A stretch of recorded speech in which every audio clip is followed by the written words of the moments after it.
The following is a live presentation of CBC Sports. It's the best of times for this quarterback. All the CFL is a playground for Calgary's Doug Flutie. Times aren't nearly as good for Ricky Foggy. Toronto's quarterback has struggled, and it hasn't been just his fault. The country club atmosphere in Argonauts has given way to a family feud.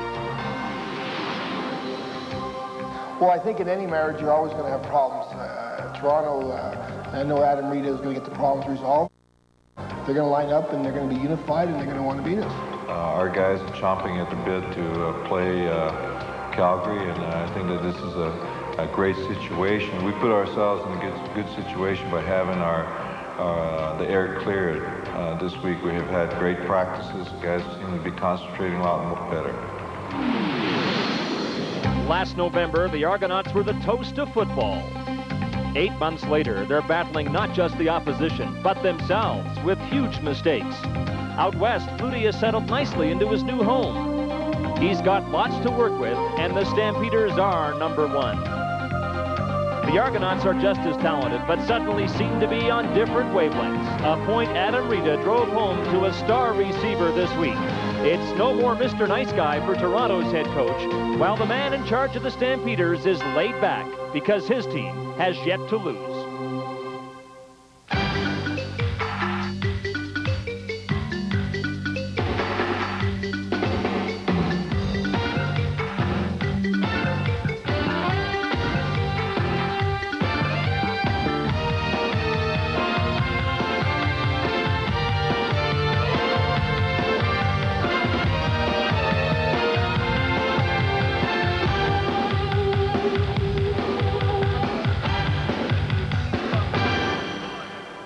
Well, call it the Flutie factor, if you will. It's enormous out here. Good evening, everybody. Welcome to Calgary. I'm Scott Oak. You know, fans will beat a path to kiosks like this one on the concourse level of McMahon Stadium to snap up anything with Doug Flutie's number on it.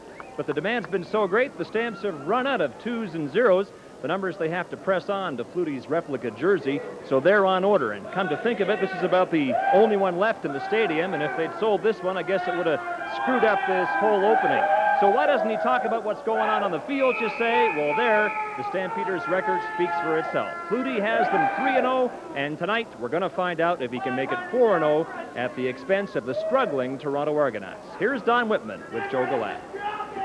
Thanks, Scott. Hi, everybody. Doug Flutie may be having an impact at the marketing level, but he's having a bigger impact on the playing field for the Stampeders. Well, there's no question, Don. That guy has great mobility. He's with a young offensive line, but the big thing about Flutie, he's a great competitor, and he's got all of those receivers to throw to with great speed. Last year with the BC Lions, Doug Flutie established a league record passing for 6,619 yards. In his first 3 games this year, Flutie is averaging 404 yards per game. Projected over an 18-game season, he would establish a league record of 7,272 yards. Can he maintain that type of pace? I think he can. I think one of the things that helps him is the way that he's meshed into this new ball club, and his competitiveness is going to show the rest of the year. He has some very talented receivers to throw to. He likes to spread the ball around. During the week, there was a lot of talk in Toronto about the possibility of Ricky Foggy not playing. Tell us about the injury to his left hand. Well, the bad news, Ricky Foggy has an injury to his left hand, which is the hand, not his passing hand, but the hand that is the backstop for the snap from the center. And the other bad news is that Ian Beckstead hasn't been in training camp. Their center, that could make for bad exchanges. So do you anticipate that there could be some problems with Foggy taking the snap from center tonight? They just haven't practiced together that much. It'll be interesting to see what does happen as the game progresses. Scott? Okay, Don, and they're expecting 30,000 at McMahon tonight, all of them hoping to see the Stampeders kick the Argonauts when they're down. On Live at the Half, we'll explore why the Argos are down, and we'll go coast to coast to update you on all the action in the CFL tonight. Stand by. The kickoff is next.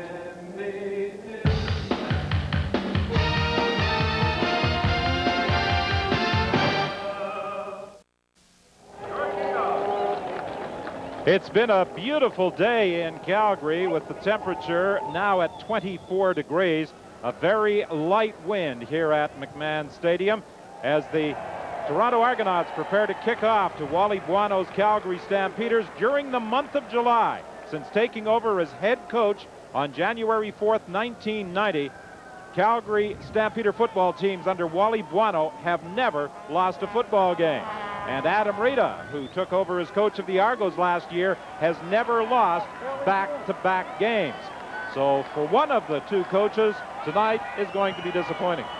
Well, you know, both of the coaches have a lot of respect for each other, but you got to think that Adam Reed has got the pressure on him because of what's taken place this week. A lot of spats between players, coaches, and whatever. They don't like that losing record, and they're going to try to do something about it. As someone said, the Toronto Argonauts playing the Calgary Stampeders tonight. Hank Olisic is not with the team. As a result, the kickoff chore will be handled by Lance Chomik, and there is a penalty flag thrown by referee Bud Steen even before Chomik moved up to the ball. Let's hope that's not an omen. I know Adam Rita was really concerned with penalties. For delay of game at the start of the game. The official actually blows his whistle when you start to kick off the ball. Delay of game, Toronto number 4. A delay of game call against the Toronto Argonauts, so the ball will be moved back to the 30-yard line, and Chomik will kick off again. Chomik doesn't drive the ball as deeply as Olisic, but Olisic, coming back off that off-season leg injury, hasn't been kicking as deep this year as normal. And let's tell it like it is. Chomik hasn't kicked off all that often, and he probably just wasn't familiar with the referee blowing the ball in. That's why he got the delay of game. So bad news for Chomik. He won't make that same mistake again. He's just not used to the official starting the game at that point, and he's not used to kicking off.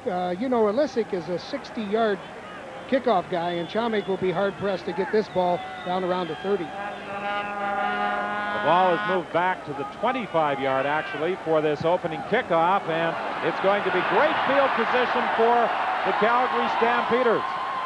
Short kickoff,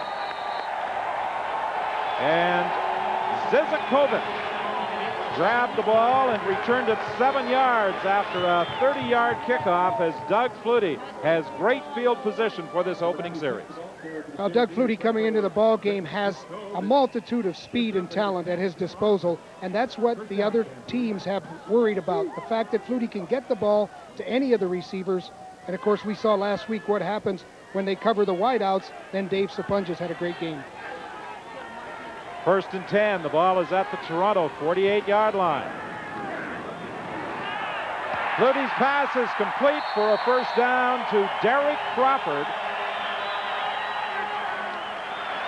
This is the way they line up. A tremendous receiving core for Flutie to throw to. Crawford, Sapunjas, Pitts, and Bland. That was a gain of 19. Jenkins and McVeigh, the running backs, with the exception of Ken Moore. That is a new offensive line for the Calgary Stampeders from the one that played in the Grey Cup game. Flutie's first pass for 19 yards. Flutie throws again, incomplete, intended for Carl Bland, and that's one that Bland would probably suggest he should have had. Well, he really did. He threw that ball with tremendous velocity, and they went with 5 receivers on that last play. This is the way the Argos line up defensively. You heard earlier in the week about safety David Bovell being given his outright release. Dave Van Bellingham replaces him at the safety position. Ed Berry returns to play corner. He missed last week's game. Carl Graisley is out. Flutie trying to get to the outside. The Argos didn't want to let him get to the outside. End zone pass is intercepted. Picked off by Ed Berry. Flutie thought he had Crawford open in behind Berry, but the Argo corner recovered to make the end zone interception. That's a great job by Ed Berry. Flutie gets to contain. Watch what he does. He comes out around Brian Warren, and this is what Flutie does best. He's not out there to run. He's out there to buy time to get the receivers open. Crawford was open for an instant, but Berry made a tremendous recovery, and look what he did. He just batted the ball up, and he kept good concentration. It's a good play by Ed Berry. Ed Berry attempting to rebound. He was disappointed with his play in the season-opening loss to the Ottawa Rough Riders. 2 tight ends for the Argos. This is their bimbo formation. And it produces a gain of about 2 yards. Ricky Foggy, the starting quarterback. He has the same receiving core as he has had throughout the year. Basically, it's the same lineup offensively in the backfield. A change along the line. Beckstead returning for his first game with the injury to Chris Green. They've had to make some changes up front at the tackle position. The fake to the Rocket.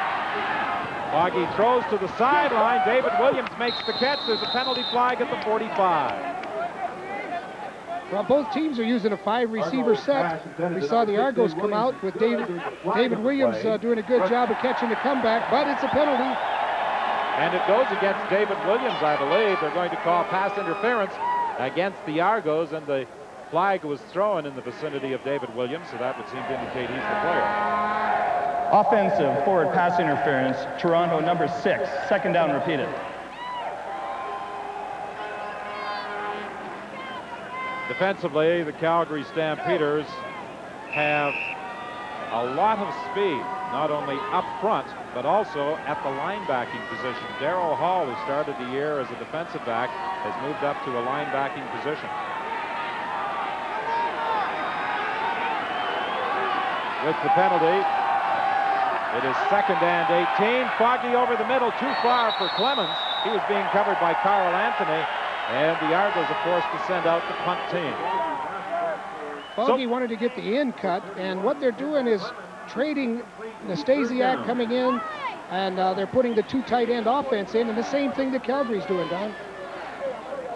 Adam Rita was really upset with the undisciplined play of several Argos in last week's loss, 39-30 to the Hamilton Ticats, and he suggested it would be rectified for this Grey Cup rematch against the Stampeders. One of the things Adam Rita is trying to do is to get Michael Clements isolated on a linebacker. It's a little bit tough with Darryl Hall. The kick is blocked into the end zone. The ball loose. The Stampeders have recovered. Penalty flags on the play. Tucker comes up with the football. There are penalty flags on the play.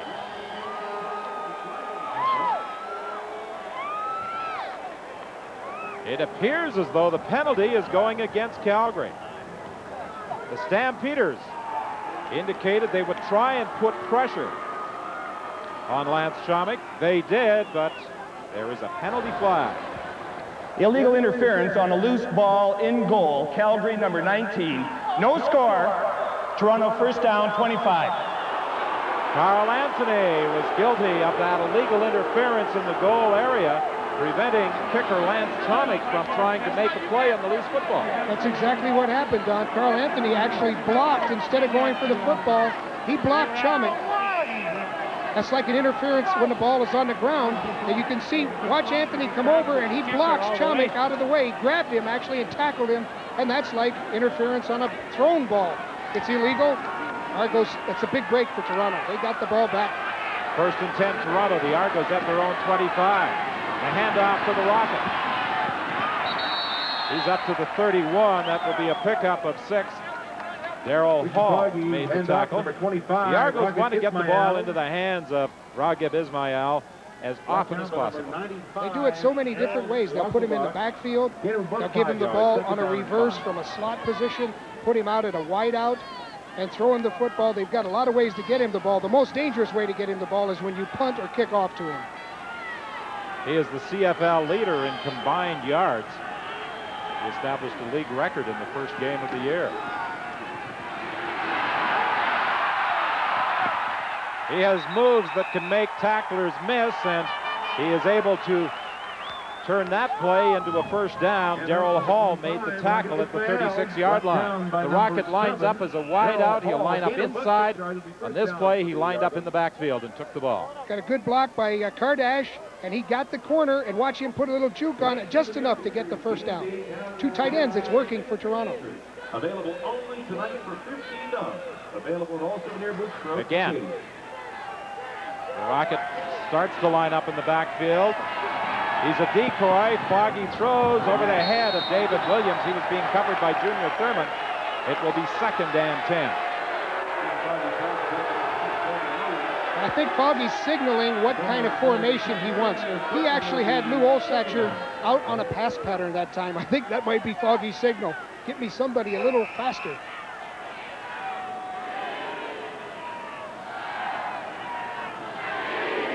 Middle linebacker Alondra Johnson has some spy duties from his linebacking position tonight. He's the guy that's got the watch for Ricky Foggy pulling the ball down and running. Foggy's in trouble. He's caught and brought down by Tim Cofield.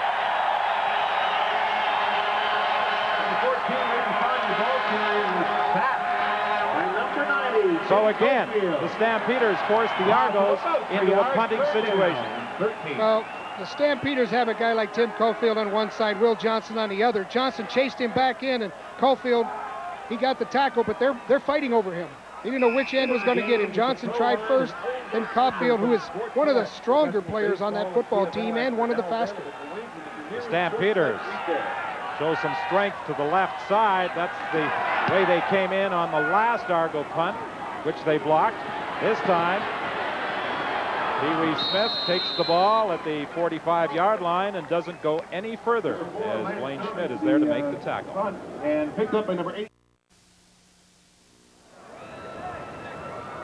In this fourth week of CFL play, all 8 teams are in action tonight. This is the way they rank in the East. Ottawa and Winnipeg tied for first place. Toronto and Hamilton each with 1 win and 2 losses.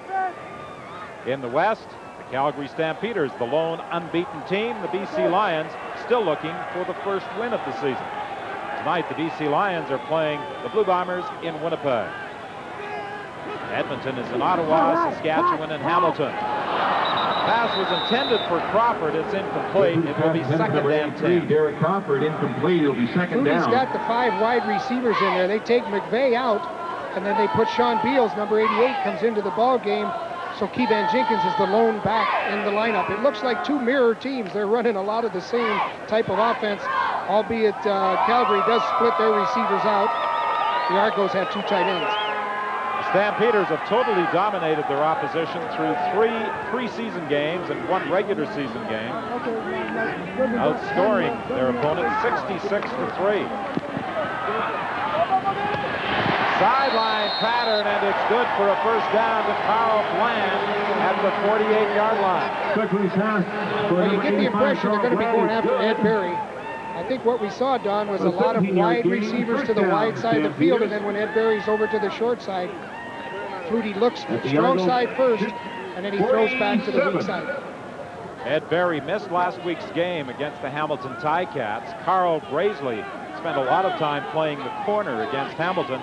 However, Braisley is hurt and is not in uniform for tonight's game. Berry returns to the corner. Keevan Jenkins with his first carry of the night, and he'll pick up about 7 yards. Middle linebacker Bruce Holmes was one of those in on the tackle along with Harold Holman. Keevan Jenkins has been averaging over 7 yards a carry, and he and Doug Flutie with over 7 yards a carry. That gives them a pretty good situation, but you see the counter play coming in. Flutie hands off to Keevan Jenkins, a pulling lineman, and watch him break upfield, and it's lower his shoulder. Over 7 yards. Rookie tackle Bruce Covington, number 60, was the player who led the way through the line. Going to be close to a first down, depending on where they spot it. You've got to be impressed with that young offensive line, and you mentioned Covington leading the play. He's 300 pounds and used to play hockey. Yes, he did. He played in Manitoba. He spent a brief bit of time with the Brandon Wheat King junior hockey team. He would be an imposing figure, wouldn't he, at that size? I would not want to do any checks. Did you know what his nickname was? Can you imagine a tuna on skates? The Big Tuna. The Big Tuna. It's short of a first down. So Mark McLaughlin will be attempting a 45-yard field goal.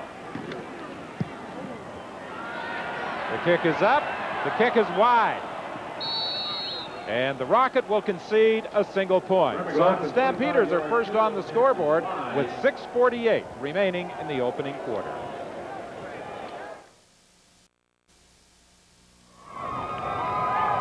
Welcome back to McMahon Stadium in Calgary. The city of Calgary today celebrating the Olympic gold medal performance of Mark Tewksbury in the 100-meter backstroke, a gold medal and an Olympic record in defeating 2 Americans, Jeff Rouse and David Burkoff. The entire city very proud of his accomplishment, as is the entire nation.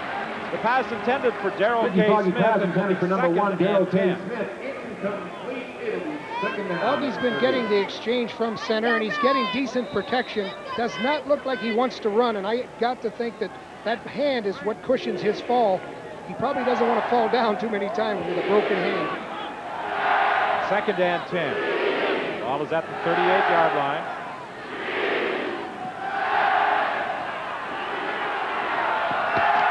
To the rocket, he's caught immediately by Errol Tucker. He is stopped well short of a first down. So once again, the Argos are forced to send out the punting unit. Gain of about 5 yards. Pretty tough assignment, Joe Sorry, for the 2 corners covering the rocket, either Thurman or Tucker. Well, this is exactly what Wally Buono wants them to do. He said, make him catch the ball in front of you, but watch, you get a good job of Schmidt blocking on Will Johnson, and if they can keep that up, they'll be successful in their passing game. But you're right, Don, they're going to let him catch the ball in front. The Rocket will catch the ball in front of them. Pee-wee Smith takes the Lance Chaumy punt, trying to get to the outside and looking for some blocking out. But this effort may all go in vain as there is a penalty flag back at the 25-yard line. Return on the punt, number 86, Pee-wee Smith. And it looks as though referee Bud Steen is going to call this one done.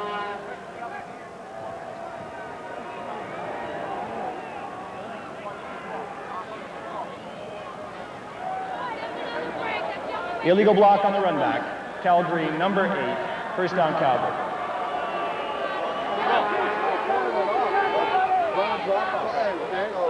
And that takes the ball even deeper into Calgary territory. Let's go to the sidelines, and here's Scott. Well, Don, you know what's been a hot topic of conversation amongst the Stampeders this week? These pictures from the Grey Cup matchup with the Argos last November. The Stamps were offended by how the Argos walked onto the field celebrating before the game began. They thought this was showboating, but there's a saying in football, you can talk the talk as long as you walk the walk. The Argos did that day because they won, but the Stampeders think they're staggering now, and they'd love to kick them when they're down. They've gone all the way back to last November, Don, for motivation for this game tonight. Sean Beals makes the catch on the sidelines. Yes, the Stampeders would love to improve their record to 4-0 at the expense of the Argos, and at the same time put the Argos in a hole in the Eastern Division. I think the Stampeders want to show their class and their dominance. That's exactly what they've talked about all week, is that last year's Grey Cup.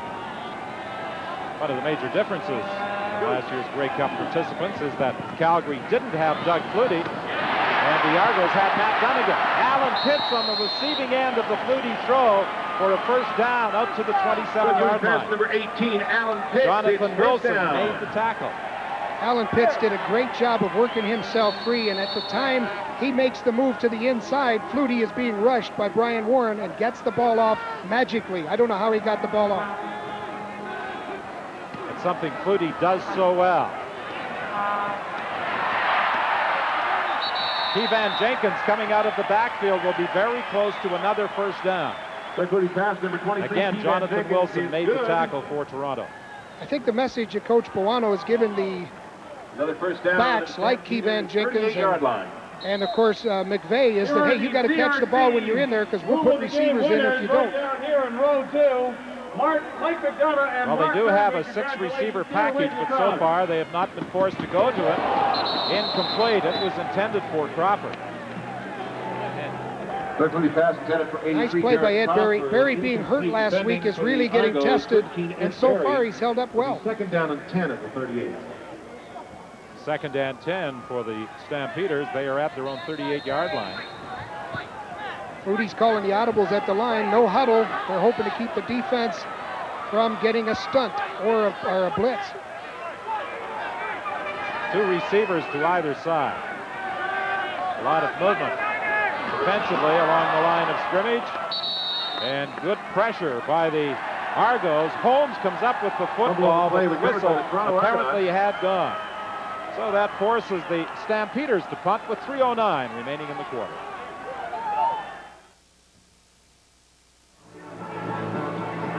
Bruce Holmes came up with the football, and it is going to be Argo ball. We thought that the play had been blown dead, but Doug Flutie never had possession. Right here you can see Doug Flutie pulled out. He saw the pass rush coming, and he wanted to get out of there quick. And the center snapped the ball up. Doug Flutie didn't ride the center, and of course it's a fumble. Argos recovered. Bruce Holmes was running towards the end zone. The whistle went, but they ruled that the Argos recover, and now Foggy throws deep, and who's got it? Paul Massotti in the end zone, took it away from Greg Peterson for a Toronto touchdown. I don't think Greg Peterson saw him. He didn't know he was there. He's up for the ball thinking it's going to be like a fair catch, and Massotti just out-wrestled him for the football on a straight seam pattern. One of the things Foggy does well, Adam Reed has got to be happy with that execution. Argonauts, 36 yards. Ricky drops back. He's reading the defense. His eyes are going all over the field, and then he puts it down the seam to Massotti. Not a fancy route, but Peterson saw the ball up in the air, didn't see the defender, and just got it taken away from him. So Paul Massotti scores the game's first touchdown. The convert attempt is blocked. It's a live ball recovered in the end zone by Paul Nastasiuk. What a crazy game so far, Don. We're seeing just about everything you could see. Interference on a blocked punt. Now we've seen a block. How many times have you seen a blocked convert? Not very often. Massotti did a great job on that play. You can see Foggy puts it right down the pipe, and watch Peterson. He's just put himself up there like he's going to catch a fly ball, but hey, there's somebody else that wants that ball too. Catch the ball at its highest point.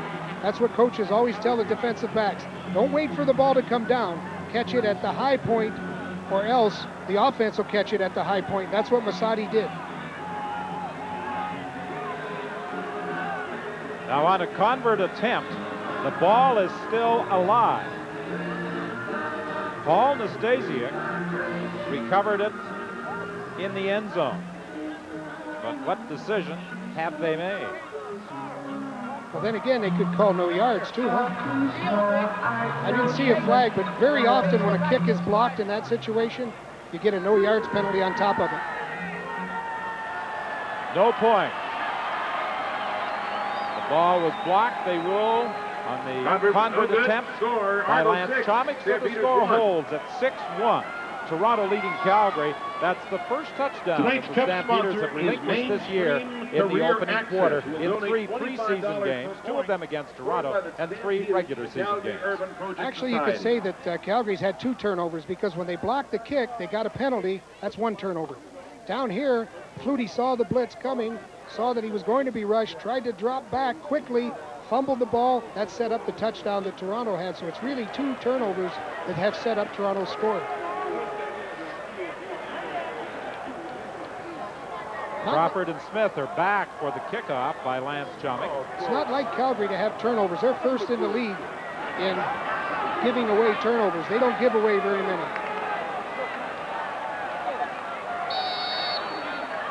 It's been an interesting night, to say the least, for Lance Chomik in this dual responsibility in the kicking department. Crawford on the return, taken out of bounds by Chomik at the 42-yard line. Again, excellent field position for the Stampeders. A 37-yard run back. Hamilton leading Saskatchewan in the third quarter, 24-14. Edmonton ahead of Ottawa, 29-11. The first down, Stampeders on the Argos 40. And Winnipeg leading BC 10-4. We saw a tremendous display by Earl Winfield last week in the victory by Hamilton over Toronto. Winfield tonight has 3 touchdowns, Joe. And he can return and receive.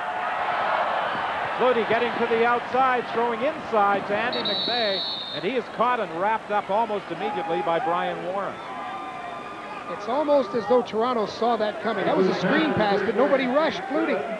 And what happened, there wasn't any way for Flutie to get the ball to McVeigh, so he just kept stringing it to the outside and finally found McVeigh open, but he wasn't open for long. In 3 previous games this year, the Stampeders have only trailed in 1 quarter, and that was at halftime against Hamilton. They eventually went on to win the game. Second down for Pitts, touchdown!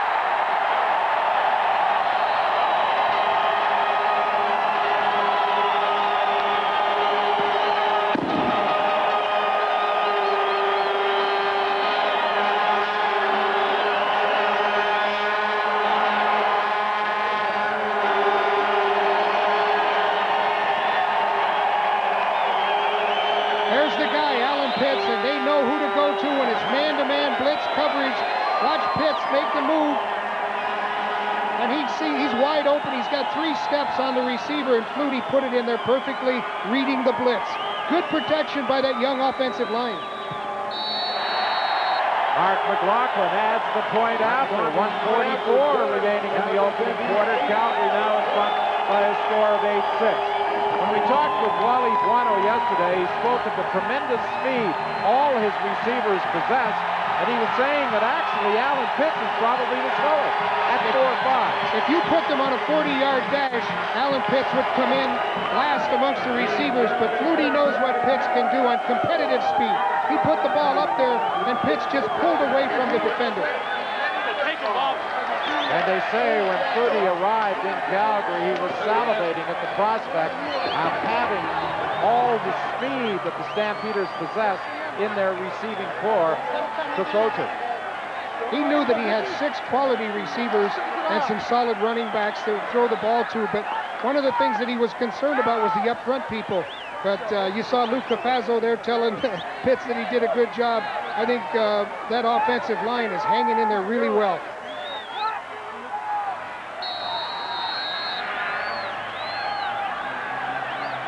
McLaughlin preparing to kick off for Calgary. If Calgary's shown a weakness, it's been on their coverage teams. They had coverage problems with the Rocket in the Grey Cup game last year at Winnipeg Stadium. It was his 87-yard touchdown run that led to Toronto's 36-21 victory and helped earn the Rocket Grey Cup MVP honors. Adam Rita down on the sidelines, and from the spotter's box upstairs you see Ron Lancaster Jr. wearing the headset and Chris Gaines, 2 of the assistant coaches. Lancaster is responsible for the offensive backfield, and Chris Gaines is the strength and conditioning coach. He obviously does some spotting as well. Clemens running inside, and he gets to about the 35-yard line. There's a penalty flag in the play. He was stopped by Will Johnson. It's a holding call against Toronto. Dennis Meyer was the other coach up in the press box. He's the defensive coordinator. You see him way to the other side. He's a new uncle. He's hiding. He's got a new fan. Lauren Elizabeth is an Argonauts fan. Toronto number 56. First down repeated. And down at the far end, Chris Gaines is pointing him out. The general manager, Mike McCarthy. So it's Lancaster, Gaines, Dennis Meyer, and Mike McCarthy from left to right in the spotter's box. And Mike McCarthy will be joining Scott Oak live at the half.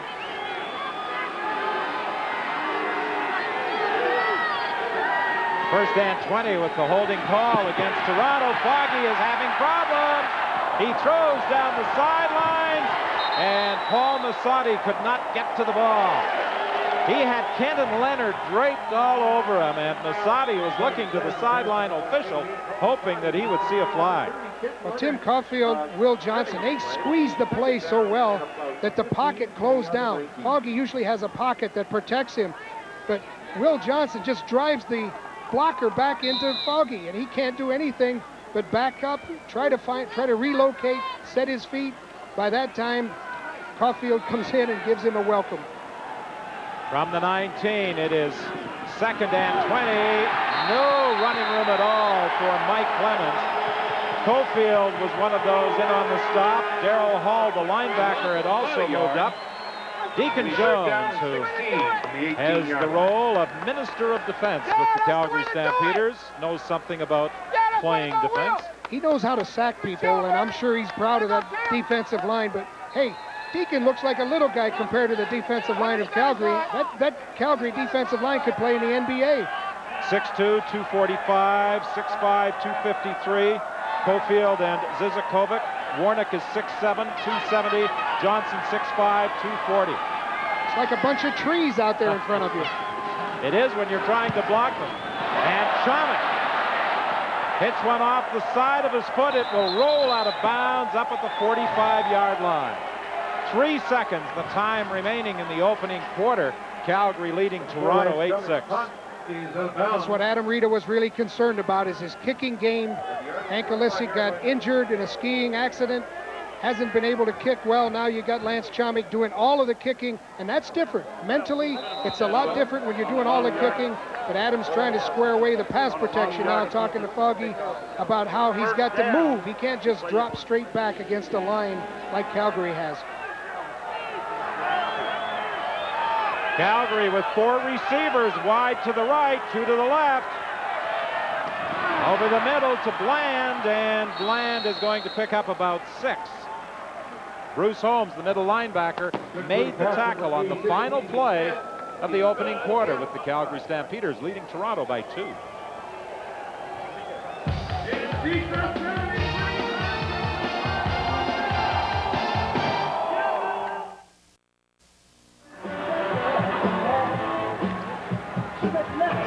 A crowd anticipated to be in excess of 30,000, and Larry Rickman, the owner of the Stampeders, was saying this would be a franchise record. It would be the largest paid crowd, if it's over 30,000, in Stampeder history. They have had bigger crowds, but not all of them have paid to get in.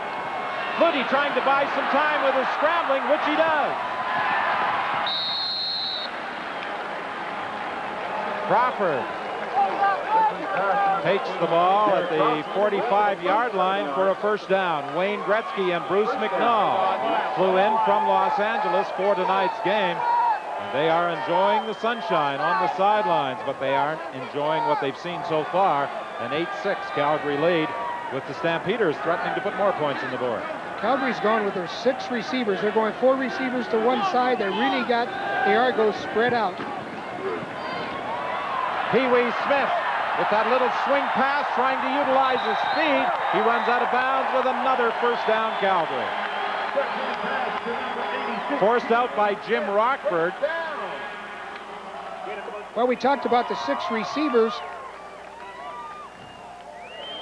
Talked about the 2 turnovers, and I think that's the whole difference in the ball game right now, but Calgary is threatening.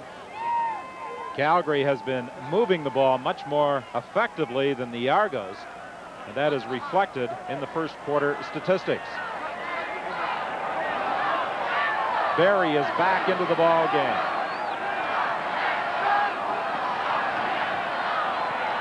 Flutie looks to his left. Pass is complete, and Crawford is going to be stopped about a yard shy of the end zone. Reggie Pleasant, the corner on the right side, prevented Crawford from getting 6. Well, Flutie's got him spread out, 6 receivers, and as he drops back, he wants to go inside, but he can't do it, so he just drops it off to his outlet. And Crawford makes a big play out of a very small pass. First and goal, Calgary. The ball at the 1-yard line. Flutie keeps. He's got a touchdown.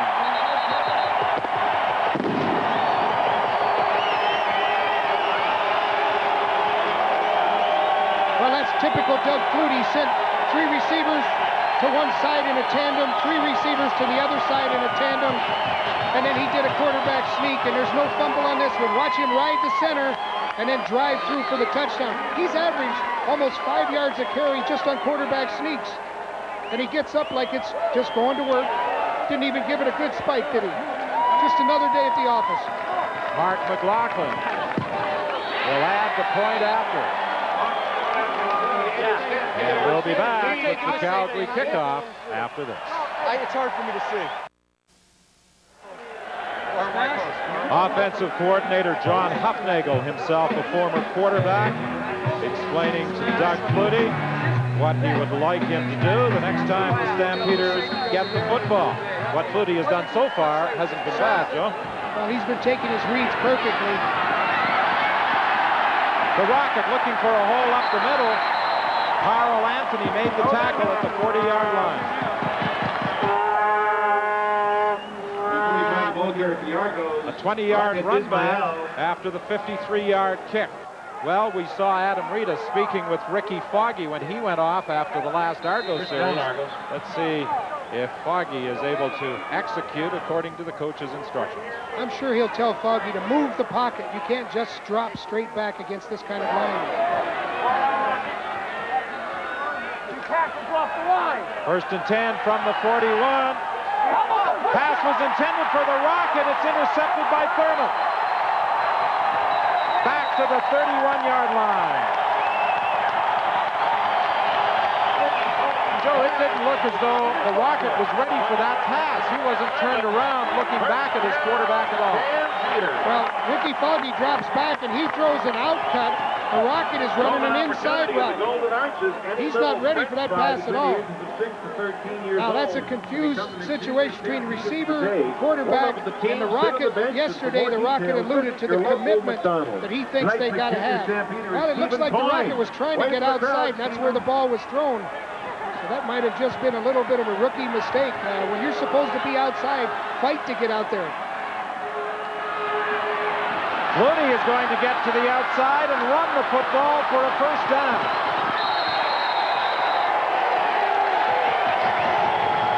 I often chuckle when I hear people talk about Doug Flutie really doesn't want to run. He just wants to buy time to get the receivers open. But guess what? Doug Flutie's a competitor, and if the receivers aren't open, he can run as well as anybody in the league. A new offensive line this year for the Calgary Stampeders. Because of the threesome up front, Romano, McDonald, and Cafazzo all being from Hamilton, they refer to them as the Steel Curtain. Flutie is dropped for a loss by Rodney Harding.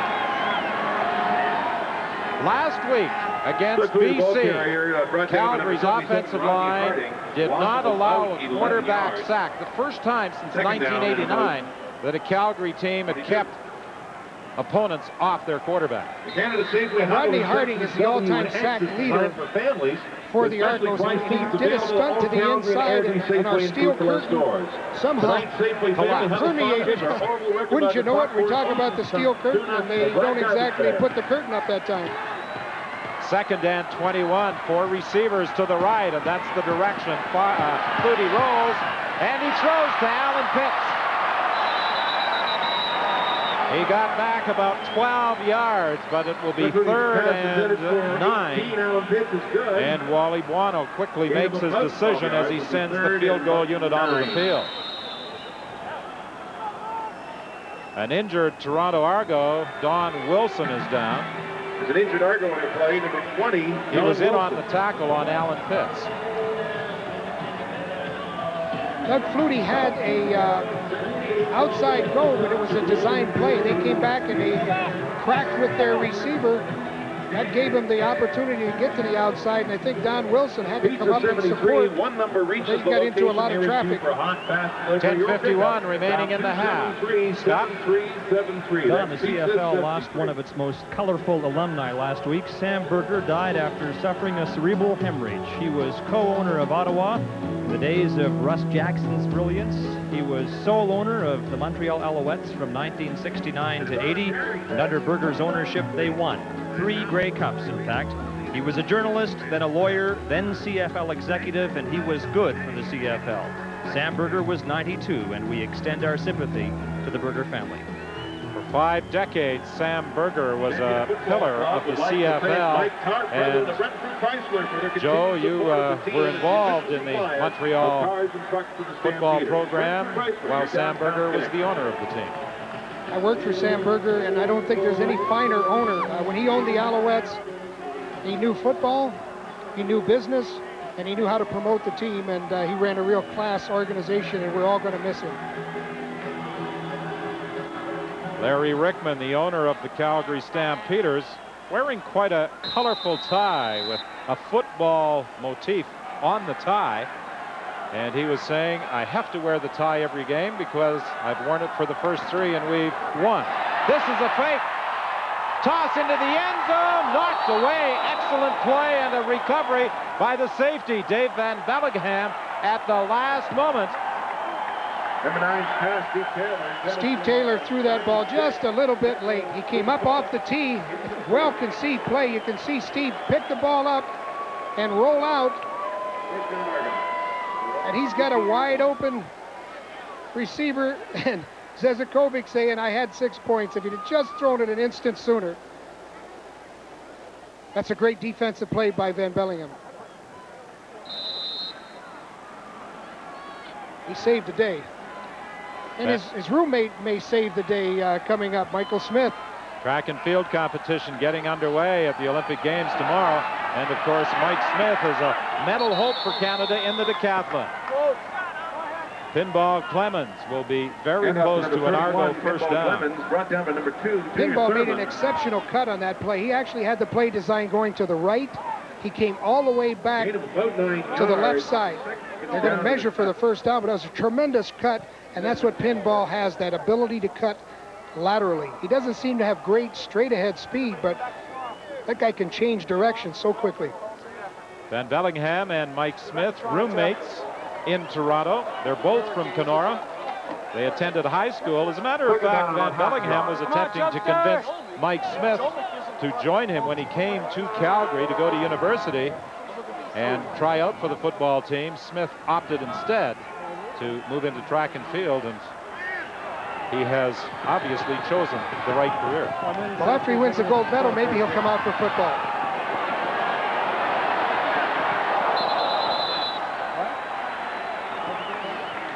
And of course, today in Calgary, everyone, as we mentioned earlier, is talking about the gold medal performance of Mark Tewksbury in the 100-meter backstroke.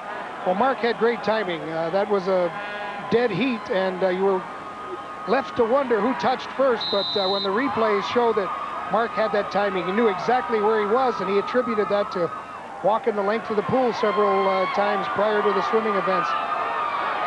Not very good timing by Foggy on that last play. The Argos are gambling on 3rd and inches. Foggy will keep and should have the first down with 9:25 remaining in the first half. 15-6, Calgary leading Toronto. Ricky Foggy, the ball carrier. Adam Rita with a career head coaching record of 14-7-0. Well, Adam looks a little concerned, and he said this yesterday. He says, you know, that's my job. When things don't go well, it's my job to tell people what to do. And you know what she's saying? I've been to every Olympic event that was here in Calgary, and we did a better job than anybody. Pin trading was a big feature of the '88 Winter Olympics in Calgary. She got them all, didn't she? Look at those pins. She's proud of Calgary. It's a great day for Calgary. 1st and 10. Williams lines up wide to the left. Masadi on the sidelines with a fine catch at the 42. Pass to number 88. It was Masadi with the excellent opening quarter catch that provided the Argos with their touchdown. Well, I guess when you things are going tough and you want to make a big play, who do you go to? Masadi. That's a good throw, but watch Masadi. Great concentration. Got his foot down before he went out of bounds. And is he a clutch receiver or not? I hate to use that term, but whenever you need a big play, it seems like Masadi's the guy that'll get it for you. He blocks kicks, too. Acadia University's contribution to the Canadian Football League. The pinball trying to get to the outside. And he will pick up 5 yards, and there is also a penalty flag. And this will probably be an unnecessary roughness call against Calgary. Yeah, there wasn't any need for that. He was already out of bounds. Alondra Johnson played it perfectly. Watch Alondra as he picks up Clemens. Major foul, unnecessary roughness. Calgary, number 2, out of bounds. Alondra's got him walled off. No place to go. He chases him out of bounds, but just let him go now. Don't. Well, that's not such a spike. Junior Thurman was guilty of being a little aggressive out of bounds on Mike Clemens, and that moves the ball to the Calgary Stampeder 48, first and 10, Toronto. Hitch screen to Williams. The blocking doesn't develop as he had hoped, as Junior Thurman was able to penetrate. Well, Junior was probably upset over the last play, and I expected him to come up there, really put a hit on him. He did the good thing, made a solid tackle, and this guy is a tremendous football player. He's got good range. You don't usually see cornerbacks that big, but this guy looks like a receiver. The offenses are mirror images of each other. It puts a lot of pressure in the corners, doesn't it? They both have to hold on. Those corners have to play well. There's tremendous wideouts on both sides. Williams again taking the ball in front of Thurman. First down. Well, they're ruling. Pass number 6. Obviously, he's ruling that he knocked Williams out of bounds, and he would have come down inbounds had Thurman not made the tackle.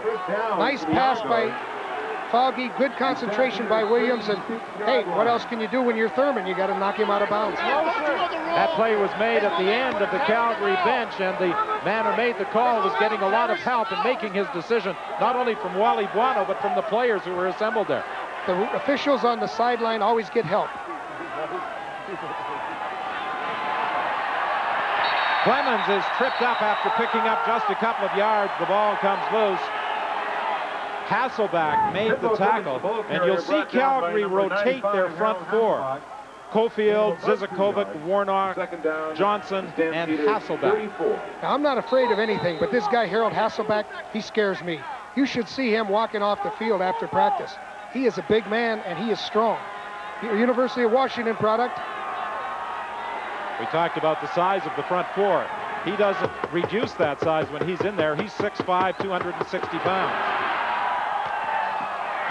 Murray with a catch at the 25 for another Toronto first down. It appears as though Foggy is in a bit of a groove right now, Scott. Well, Don, Ricky Foggy's stats in his first half are not great, but he would say, in fact, has said it's got nothing to do with his broken left hand. The break is right there, and as you said at the start of the telecast, it's been casted. Foggy has told the team doctor every time he takes the snap, it hurts, in his words, like the dickens. The pain shoots up his left arm, but I'll tell you what, not even that has taken the perpetual smile off Ricky Foggy's face, and he's playing in a great deal of pain. He always has that what me worry expression, regardless of the circumstances. First down. Foggy gives the ball to Clemens. You know, Joe, at the start of our telecast, and Scott alluded to it as we see a penalty flag in the play, you mentioned that he would have difficulty with that ball coming back in there. Holding call against Toronto. But would he not also have some problems in handing off to his left? Anytime that ball is handed off, when he's got a play going to the right, that left hand has to go out and hand the ball, and it would work against Toronto number 56. the pressure of the back taking the football, so it's going to hurt. And like Foggy said, every time he gets the snap, it hurts. Well, if he has to hand off with his left hand, it will hurt. Ian Beckstead, who rejoined the Argos only 6 days ago, was guilty of holding. The ball comes back to the 35-yard line. Time for Tim Horton.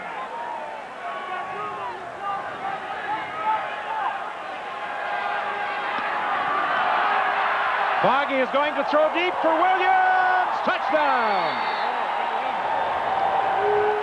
Foggy pass, number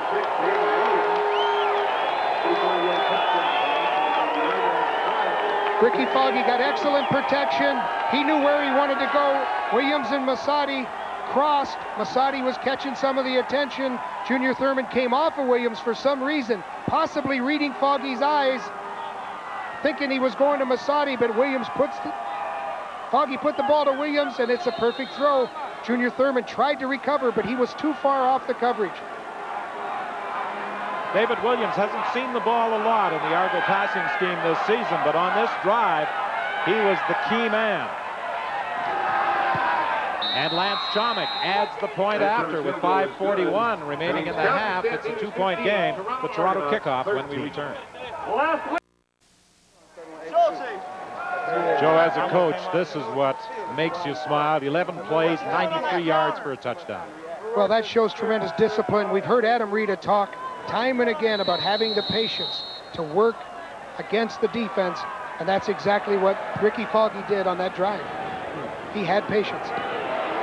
Pee Wee Smith takes the ball from the 10-yard line, finds a hole up the middle, and then is upset. Fine tackle by Dave Van Bellingham.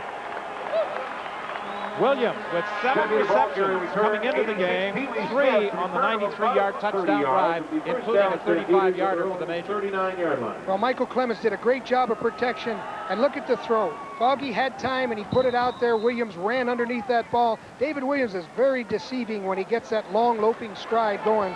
He can get open. Fans at McMahon Stadium looking on, and wherever you're looking in, we hope you're enjoying the action tonight.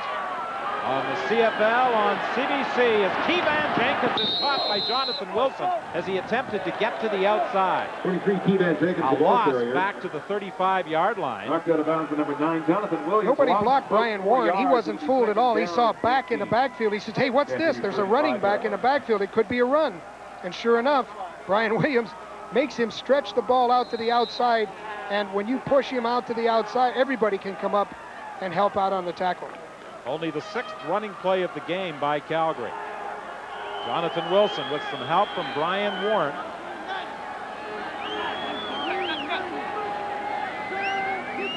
Second and 14. Flutie buying some time. He swings it out to Jenkins. Jenkins gets the block and the first down. Well, you want a big play. Who do you call on? You got to call on Doug Flutie, because when he knows that everybody's covered, then he's going to buy some time. And this is what Flutie does so well. Look at him. He's looking over the entire field. And now he comes back to his dump off. This is just a safety valve. This is the last guy he would throw to, and look how many yards they get. Great job by Flutie. Good protection up front. First and 10. The ball is at the Toronto 50-yard line. The Argos with 6 defensive backs.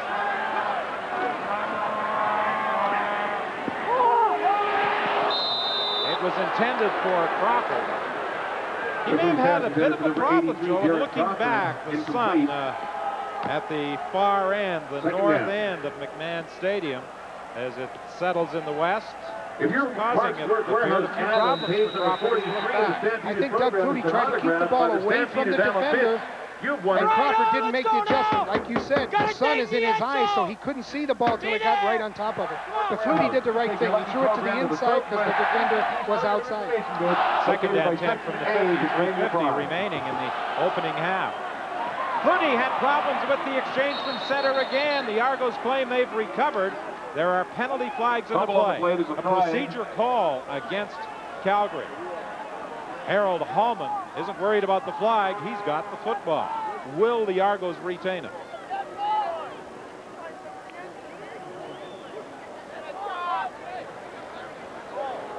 Illegal procedure. Calgary 58. Second down repeated. That's the second time they've had trouble with the center and the quarterback. And if you watch Flutie, he takes the step up. The center fires out. The center's got a man on him. They're just not meshed. They're not getting the proper exchange, and it's because of Harold Hallman being over top of him. The penalty was called against Lou Cafazo. Injured Argonaut on number 70, Harold Hallman. 3:44 is the time remaining. We have a timeout at McMahon.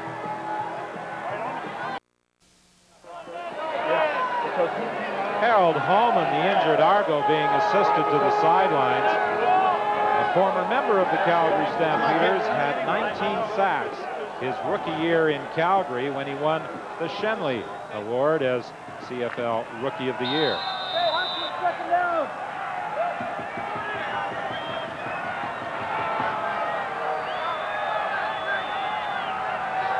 Mark Napier-Kowski comes into the ball game, replacing Hallman.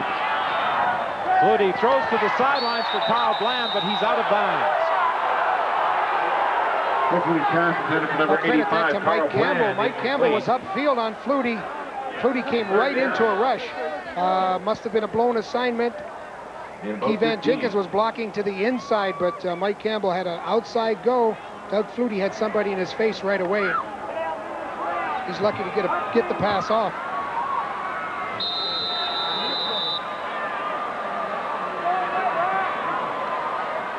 The Rocket is the lone man back.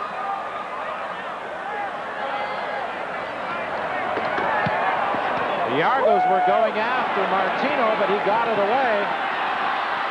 And now can the Rocket get away?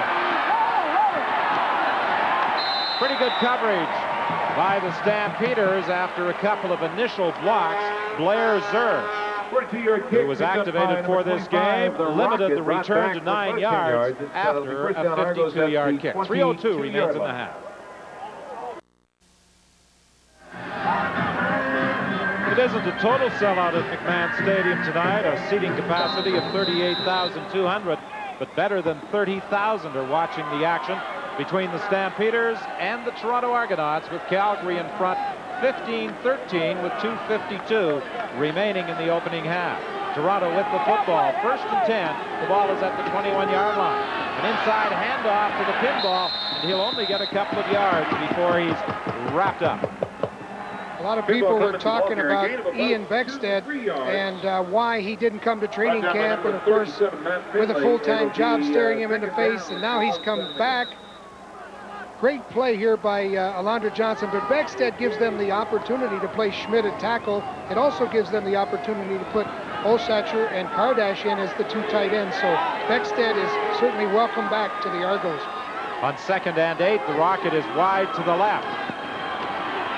Foggy's going to throw to the other side. A penalty flag in the play. He was looking for Williams. Ricky Foggy's pass to number 6, David Williams, is out of bounds. It'll be 3rd down and about 7 yards. There's a flag in the play. An offside call against Calgary.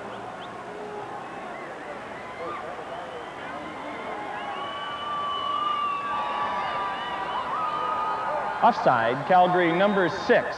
2nd down repeated.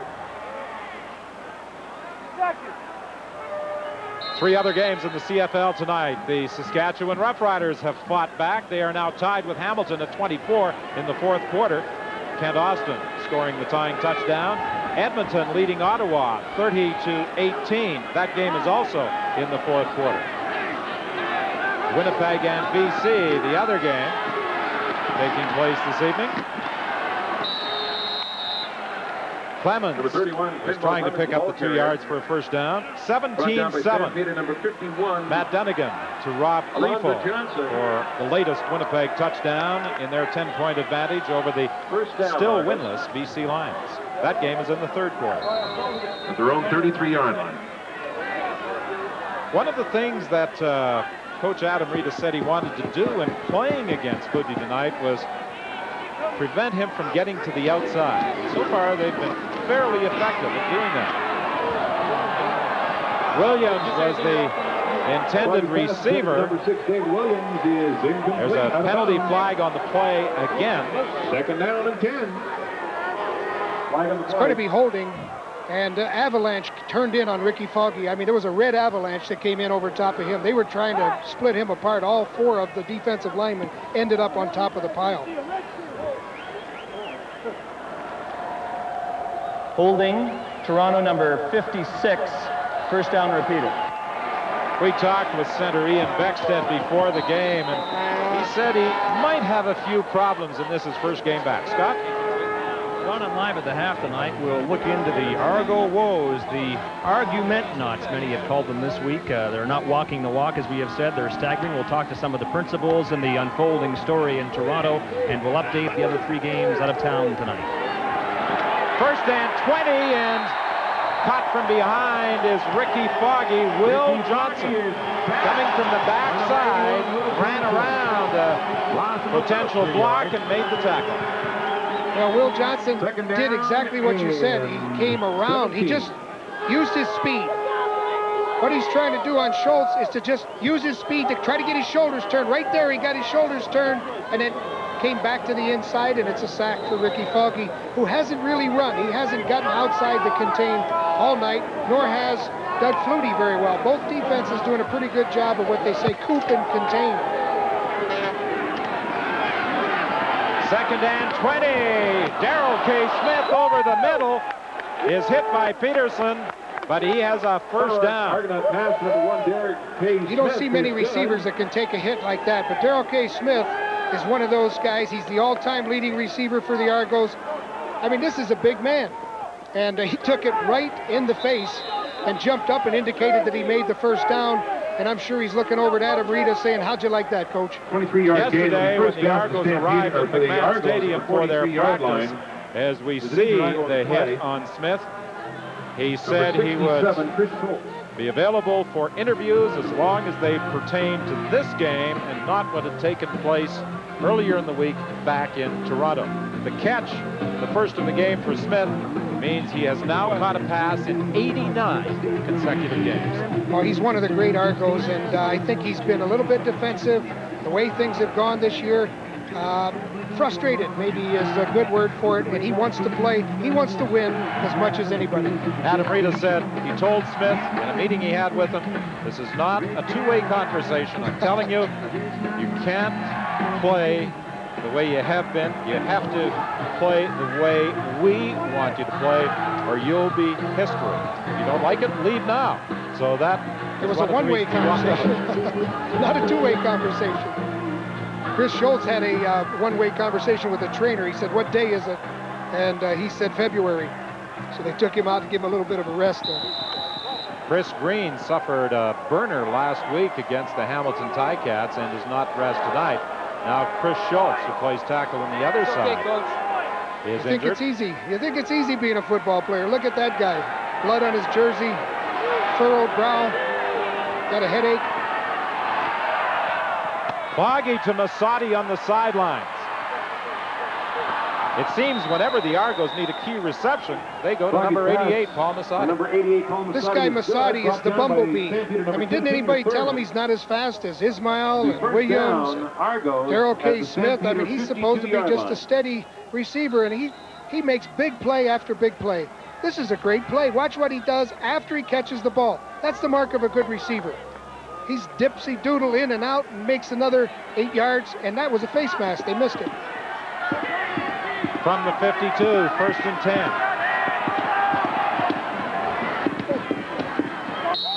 Darrell K. Smith makes the catch.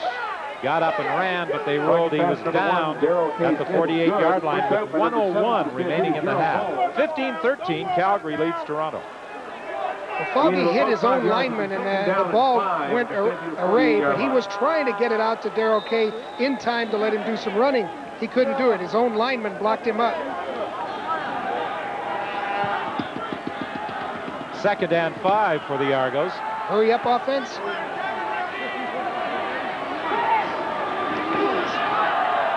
David Williams with a first down to the 35. Pass number 6. Foggy's been using 3-step drops, the quick hits. He's been using a 5-step drop.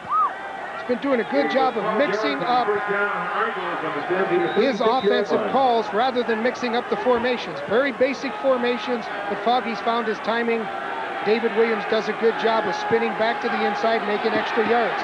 That little chat Adam Rita had with Foggy appears to be paying dividends. Patience. Darrell Hall attempted to pick off the throw intended for Clemens.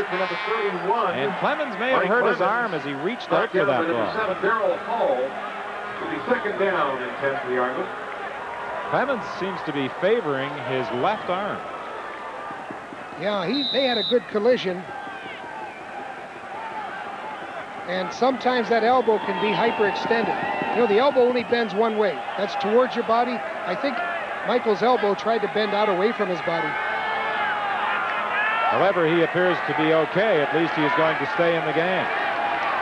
The fake to Clemens. Foggy throws to the sidelines, and Smith is taken out of bounds by Anthony. 4 yards short of a first down with 19 seconds remaining in the first half. This is a great drive by Foggy. He has shown tremendous patience, but he hasn't gone to all the trick formations. He's done very basic football. That was just a fake play pass, came to the outside, had enough time to get the ball out there and put them in field goal range. Good drive by Foggy. Lance Chomick will attempt to put the Argos ahead of the Stampeders before they retire to the dressing room for the halftime break. A 36-yard field goal attempt by Chomick. It's good. The man who established a CFL scoring record last year with 236 points as Toronto won up on Calgary with 15 seconds left. Lance Chomik is saying, you can make me kick off and you can make me punt, but hey, I'll do those field goals any day. That's my style. Coming into the game, the Argos were the highest scoring team in the CFL, 133 points. And the Stampeders were the stingiest defensive unit, giving up 67 points. Well, we knew it would be a good matchup, but I didn't think it would be this good. I think both teams have been surprised by what the other team can do with them. During the first few minutes, it was hardly the tidiest football game of the season. But things have changed. Dwayne Ford out of bounds with a gain of about 16 yards. You know, to give you an idea of Doug Flutie, they tested the players preseason. Now, when you're the marquee player, you're not supposed to worry about how fast you run 40s and how many chin-ups and how many push-ups you can do. Flutie wanted to be number one, and you know what? When it was all said and done, he was. That's the competitive spirit the guy has. Flutie for Crawford with another first down at the 42 and still 2 seconds remaining. And the Stampeders are going to call a timeout. So they will get an opportunity to try and regain the lead before the halftime break as Mark McLaughlin And about 14, it'll be first down. kicking a field goal of about 50 yards. Don't go away, folks. Yep. With seconds to go, they come back and get in field goal range. So that's the value of having a Doug Flutie. I think quarterbacks, more than anything else, have to do one thing: come from behind. And that's Flutie's trademark. He can come from behind. Wally Buono has great confidence in Mark McLaughlin, and for very good reason. He has a career best field goal of 58 yards. That was against Saskatchewan in 1988. As a matter of fact, the 4 longest field goals have all been kicked at Taylor Field. Bang it right here, no matter what. It wouldn't have anything to do with the wind, would it? I think that may have been a factor in the 60-yarder by David Ridgway against Winnipeg, September 6, 1987. A couple of 59-yard kicks and the 58-yarder by McLaughlin. They have to cover this kick because the rocket is deep and the big men have to get down there. If it is not successful, they've got to get down and cover that kick or the rocket could be dangerous. A 50-yard field goal attempt is up. It bounces in the end zone. The rocket just gets out.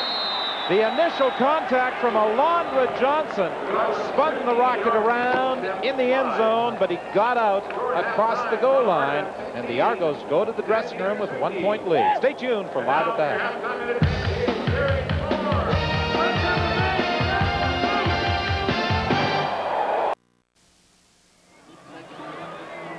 As you might expect in a 1-point game, the stats are also very close tonight here at McMahon Stadium.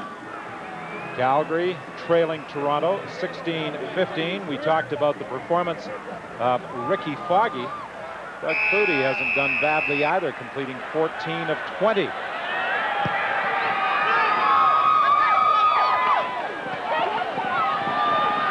rocket on the kickoff return.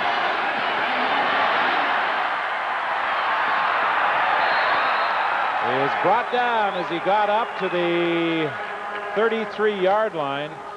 A 15-yard run back for Raghib Ismail.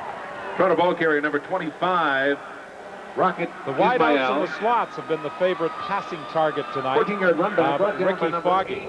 In other games, particularly in the first game of the year, he threw a lot to his back. First down Argos on their own 32-yard line. Yeah, Foggy looked like he had a little bit of a limp as he went out onto the field, but he is definitely playing the wideouts first, and then he'll come off to the slots. Williams wide right, Ismail to the left. The handoff to the pinball. He bounces off a couple of tackles and turns it into a 9-yard gain, maybe even 10. Pinball Cofield made the tackle. Brought down by number 9. Good job of leading by Bob Skemp and Blaine Schmidt. There was a counter play. Gain of Both of them about led up 9 through the hole, and then yards. Clements found Second down. a seam, and he knows what to do. He just took it up through the middle. Tough runner for a little guy. He is really a tough, hard-nosed runner. 33 yards as opposed to the 4 that Keevan Jenkins has run for tonight. Clemens leading that rushing race between the two. Straight ahead handoff to Paul Nastasiuk, and he gets up close to the 45-yard line. That will be a first down. Hands off to number 47, Paul Nastasiuk. That handoff is supposed to set up their option play with Foggy coming out, either keeping the ball or pitching to Clements. 43. Who said you had to be in training camp? Ian Beckstead, 56, does a good job of blocking on Zezakovic, and they get the first down.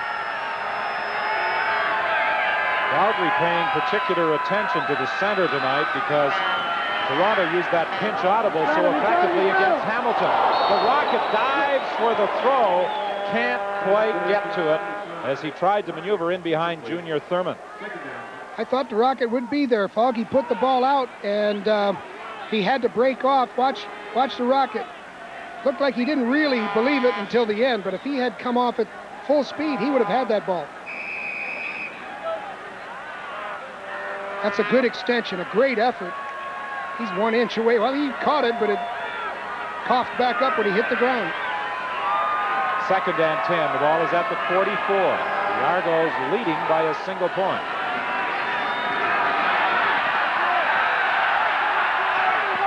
Foggy dumps it off to David Williams.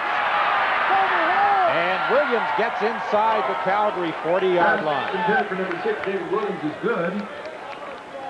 Foggy's been successful getting outside around the contain. First down, Argos. And you can see the pass rush takes the inside go. Caulfield goes inside. Foggy senses that and breaks to the outside, buying enough time to get David Williams open. David breaks the tackle. First and 10. Wally Buono has to be concerned about the way the Argos have been able to put together drives. An 11-play drive for a touchdown, an 11-play drive for a field goal just before the half ended. And Mike Clemens keeps this drive alive. The ball carrier. This is the most patience the Argos have shown this year. They're working the ball down the field. They're settling for first downs.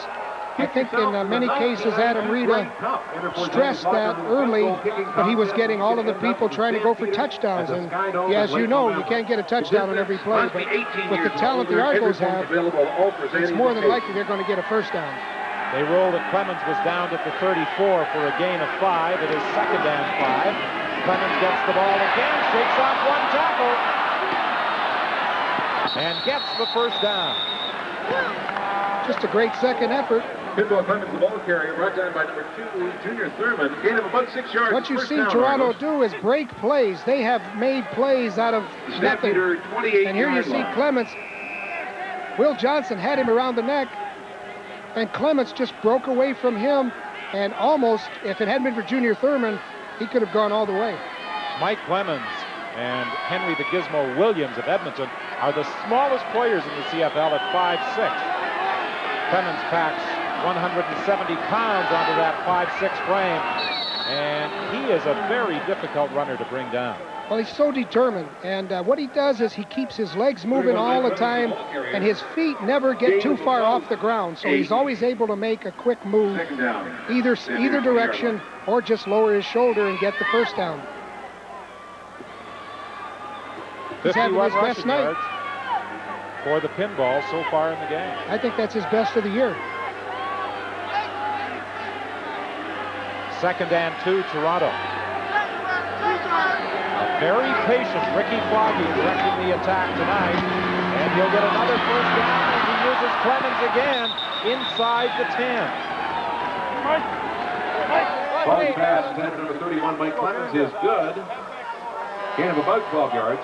Foggy's trying to get Adam Rita to send some additional material in there. He wants 2 tight ends, I believe. For the Argos on the Stampeder 9-yard line.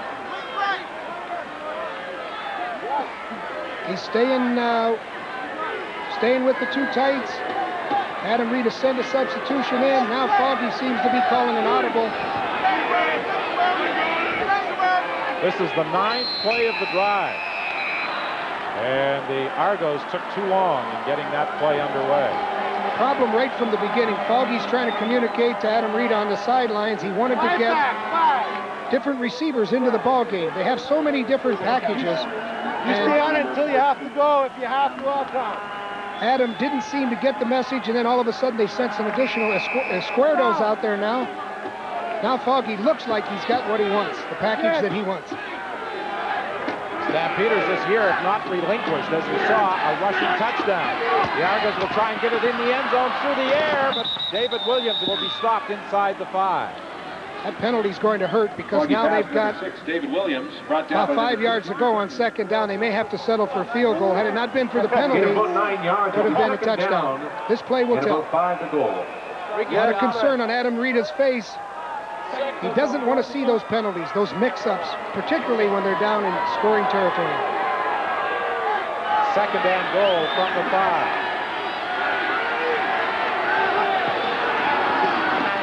Foggy lobs it in for Darrell K. Smith, touchdown.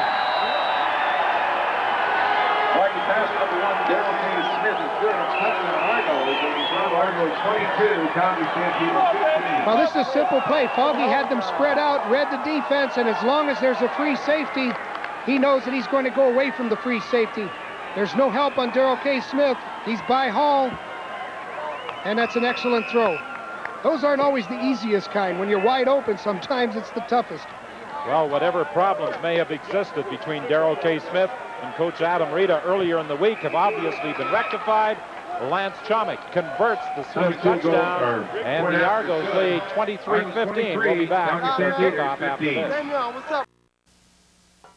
Not that easy. Join the team and you can be the Darrell K. Smith Warner boy for a game. Telling anyone who wants to listen, I'm not that easy to get rid of. And the man trying to defend against him discovered just that. Well, Darrell Hall, he thinks he's easy to get rid of. He got rid of him all right.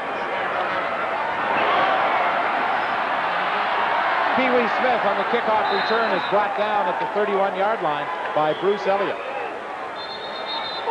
Stampede return by number 86, Pee Wee Smith. The return of 11 yards will be first down. The Argos using up better than 6 minutes on that drive. A drive of 10 plays. So that Calgary defensive unit might be getting a little weary right about now. Major foul, unnecessary roughness, Toronto number 5, first down Calgary. Certainly is the best defense against Flutie when he doesn't get the ball, when he's not on the field. The Argos have had great drives going, and really Calgary hasn't had all that many opportunities. First and 10 Calgary. The Stampeders at their own 46-yard line. Flutie setting up the screen to Keevan Jenkins. There's a penalty flag in the play, and Jenkins is wrapped up. Ken Benson made the tackle on the Calgary running back. They're going to call roughing the passer on a screen pass, which is tough.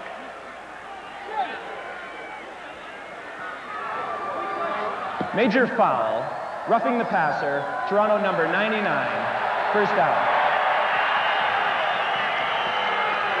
Mike Campbell a little overzealous in his pursuit of Doug Flutie.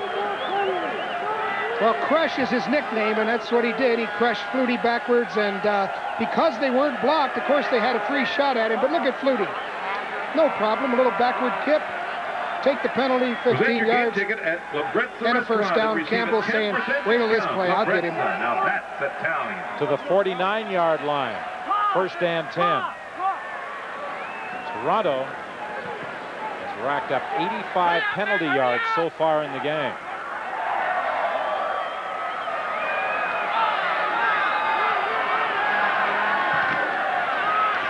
Toss to Jenkins, and from behind Campbell catches up with the Calgary running back, but not before Jenkins gained about 5 yards. Even Jenkins, 23, the ball carrier. Yeah, it looked like Mike Campbell leaned over and said something to Deacon Jones on the sidelines. Deacon was yelling about the tackle, and Mike Campbell, he went over and said something to Deacon and said, I'll show you how to do it. Boy, would I like to have him. Ladies and gentlemen, tell the world I'd like to have him. God knows, I give my right arm. On second down, Flutie throws to the sidelines, and Carl Bland has a first down at the 32. Doug Flutie's pass to number 85, Carl Bland. Doug Flutie trying to put together a drive for Calgary. The Argos lead 23-15. Next week, the Argos will be at home to the Winnipeg Blue Bombers. Game you'll see at 7 Eastern Time as Matt Dunnigan returns to the Sky Dome for the first time. Winnipeg and Toronto in a home-and-home series. Next Thursday and again on August 13th back at Winnipeg Stadium. Flutie has to go to the outside, throws for the end zone, incomplete. In and out of the hands of Alan Pitts, who tried to make a diving catch in behind Jonathan Wilson. Last year, Pitts caught 118 passes for 1,764 yards, the 5th best reception total ever in the CFL, Joe, and he said he feels he can do better. Well, he felt like he didn't have a great year. This would have been a great catch. Once again, as he landed on the ground, the ball came up. Flutie did a good job avoiding Mike Campbell again. Second and 10, 6:55 remaining in the third quarter. Flutie finds a receiver open, and he has a first down at the 16-yard line. Carl Bland made the catch, and there is also a penalty flag. There's a flag to play. Well, Harding had a problem. Didn't like the way he was being held, I believe, and he started to swing. It may be an ejection. Major foul, unnecessary roughness, Toronto number 77. First down. Well, he's lucky he's not ejected from the ball game. 3 penalties on this drive. Very costly penalties. That's exactly what Adam Rita talked about. He says, you know, our players are taking turns making mistakes. And he said, we only got 10 fingers, and if there's more than 10 holes in the dike, what are we going to do? And they can't have this happen to them. 45 penalty yards. Moving the Stampeders inside the 10, first and goal. At the goal line, Pitts, he says he's in. Did he break the plane? Did the ball go in across the goal line? It doesn't look like the ball went in from here. He was on his knees, caught the ball. He actually shielded the ball from going across the plane of the goal line, so when they spot it, it'll go back to the 1. Pitts would like the touchdown, but from the 1. The Stampeders are second and goal. Once again, the Argos gave him the opportunities. Here's Pitts. Watch him come back for the ball. He didn't break, the ball didn't break the line. He blocked the ball. Flutie keeps, touchdown.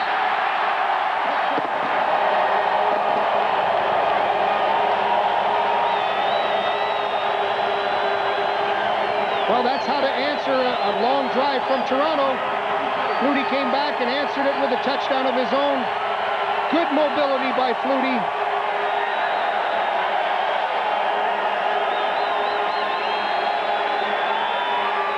That's a good job. You know, you got some big guys there, Rocco Romano and Covington. You get about half a ton, well, a quarter of a ton blocking for you. You can make a quarterback sneak in a touchdown. Mark McLaughlin attempting to bring Calgary within 1, which he does out of the hold of Steve Taylor. 5:40 remaining in the third quarter. We'll be back with the Calgary kickoff after this. Record attendance for a midweek game has been broken. Tonight's official attendance is 31,000. 1 point separating the Stampeders and the Argos. 23-22, Toronto leads.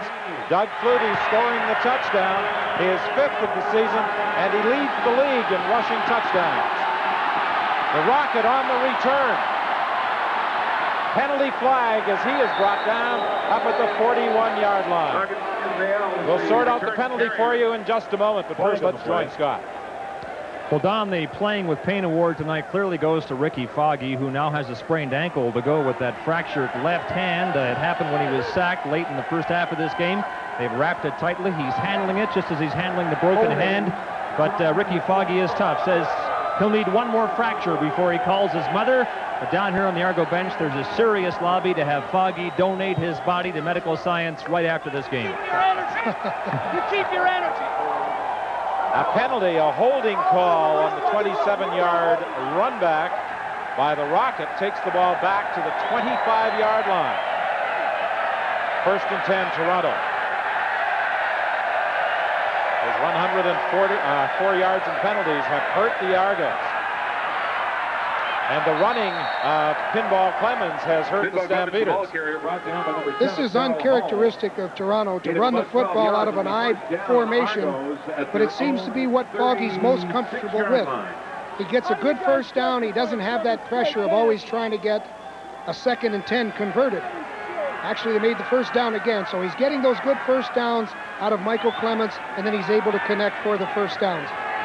Last week, the Calgary defensive unit was on the field against the BC Lions for 81 plays. They were a tired group at the end of the ball game, even though Calgary won. Incomplete. Kendon Leonard, for a moment, thought he had an interception as he stepped up in front of Paul Masati, but he couldn't hang on to the football. Good job by Foggy coming outside the contain again. What Foggy's been able to do is to get outside of the contain. When he gets Cofield taking an inside go, Foggy will work his way around. That was almost an interception. 2nd and 10, Toronto at the 37. 4:18 remaining in the 3rd quarter.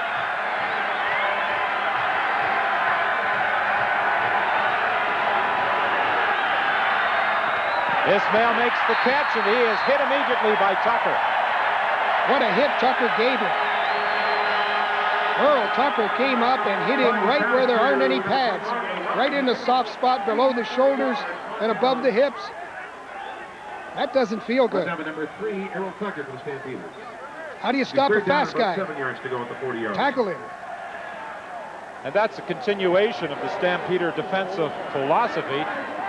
Don't let the Rocket get in behind you. Keep him in front of you. Let him make the catch and then come up and make a good tackle. They've done that well on the Rocket. Haven't done it so well on David Williams and Darrell K. Smith and Paul Masati. So far, the Rocket has had just 2 catches for 8 yards. Pee-wee Smith can't get to the outside. Calgary will scrimmage 1st and 10 from the 42 when we return.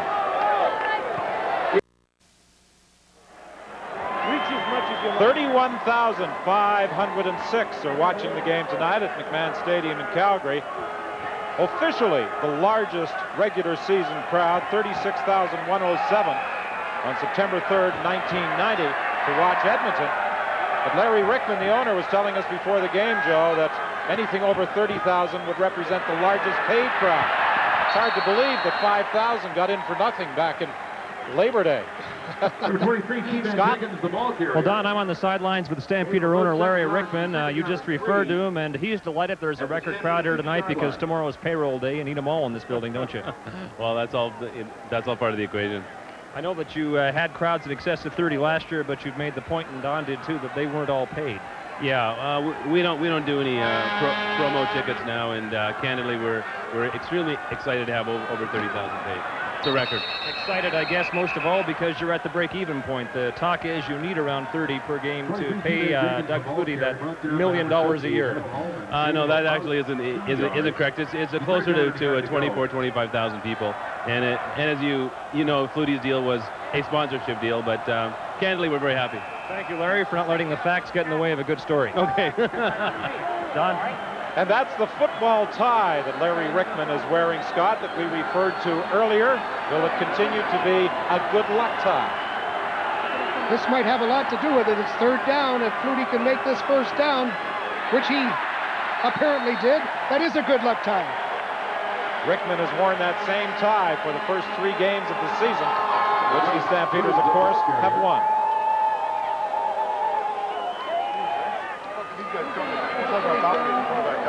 Ooh, it's going to be close. Call for measurement. That's 1st down. Well, there are some people who seem to think it's a 1st down, but referee Bud Steen is going to call for a measurement regardless.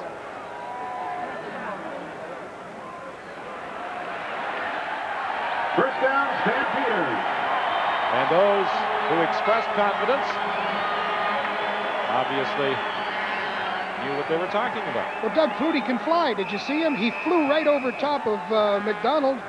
That young offensive line of Calgary did a good job. They got some surge, and they needed it. It was over a yard to go. Each side has 18 first downs, 23-22. Toronto leads with 1:56 remaining in the third quarter. Flutie caught from behind on a good diving tackle by Mike Campbell. Mike Campbell's playing a great football game. When you see Covington on Campbell, watch Mike Campbell's reaction. The right of your screen. Now watch him come back. Now this is a big man going after a little guy. He just got his ankle.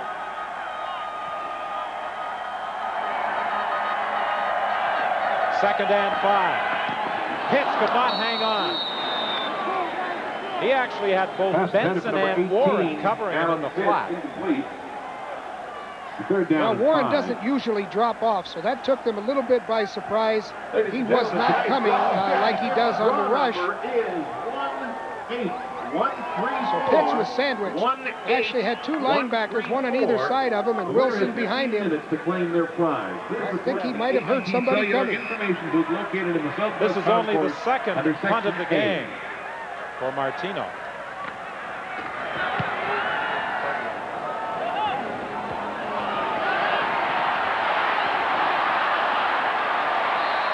The rocket is stopped at the 20-yard line.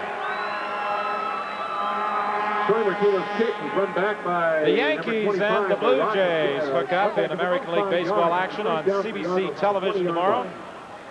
Speedy Muffler King Blue Jay Baseball on CBC television beginning at 7:30 Eastern Time. The Michigan 500 comes your way on CBC Sports Weekend on August 2nd. It will follow the late local news. That's on Sunday night. Again, the Argos would like to put together a drive. An 11-play drive, an 11-play drive, and then a 10-play drive.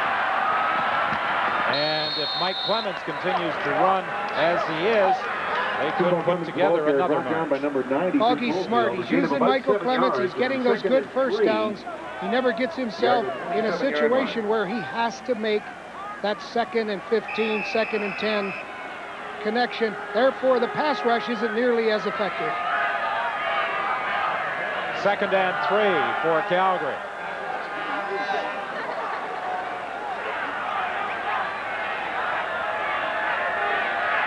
The Argos have converted 10 of 17 second down plays, and it looks as though it will become 11 of 18. 27, Paul Nastasiuk, the ball carrier. The Argos have really settled down in terms of formations. They're not going to any exotic formations whatsoever.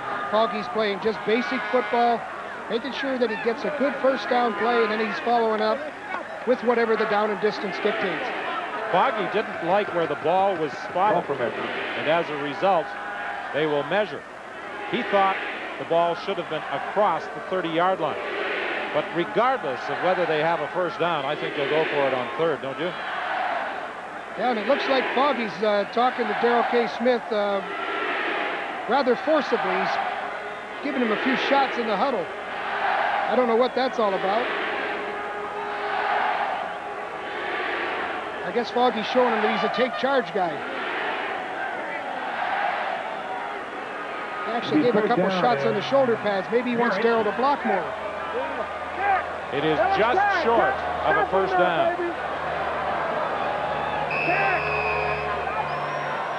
Adam Rita leads the offensive unit out there.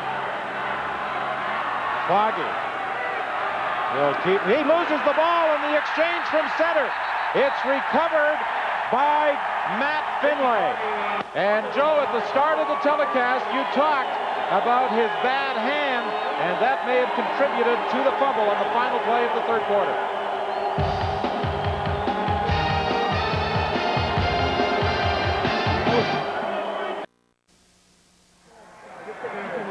Matt Finlay, the hero of the moment for the Calgary Stampeders, recovering the fumble by Ricky Foggy to start the fourth quarter. First and 10 Calgary. They are at the Toronto 29-yard line. Kevan Jenkins takes the ball. Penalty flags in the play. He loses the football, but the whistle had already gone. Kevan Jenkins, the ball carrier. Fumble picked up again by 85. Carl Bland. There is a flag in the play.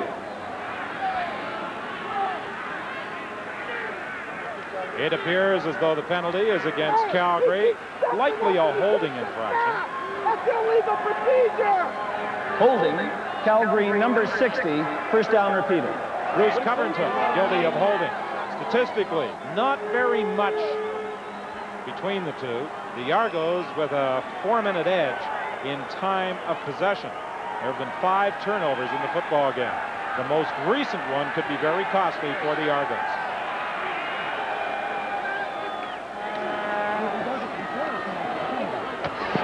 Bland on the sidelines takes it out of bounds at the 26-yard line. Pass number 85, Carl Bland, remember last year in the Grey Cup game, was the leading receiver for the Stampeders. Danny Barrett was the quarterback then for Calgary, of course, but Bland made 11 receptions in the Grey Cup game. Everybody was wondering who this guy Carl Bland was. He came out of nowhere last year, Virginia Union, and played very well at the end of last year, and then he took it on into the Grey Cup. Second and 7 from the 26-yard line. Flutie goes back to his left, gets a good block from Covington. End zone pass, it's intercepted. Jonathan Wilson took it away from Alan Pitts. Number 18, Alan Pitts, was intercepted by number 9, Jonathan Wilson. Well, that's exactly what Jonathan Wilson did. He took the ball away from him. Flutie made a great move, tried to buy some time. Pitts looked like he was going to be open. Jonathan Wilson, this is Flutie after buying some time. He scrambled around. Pitts was wide open, got a good block by Covington.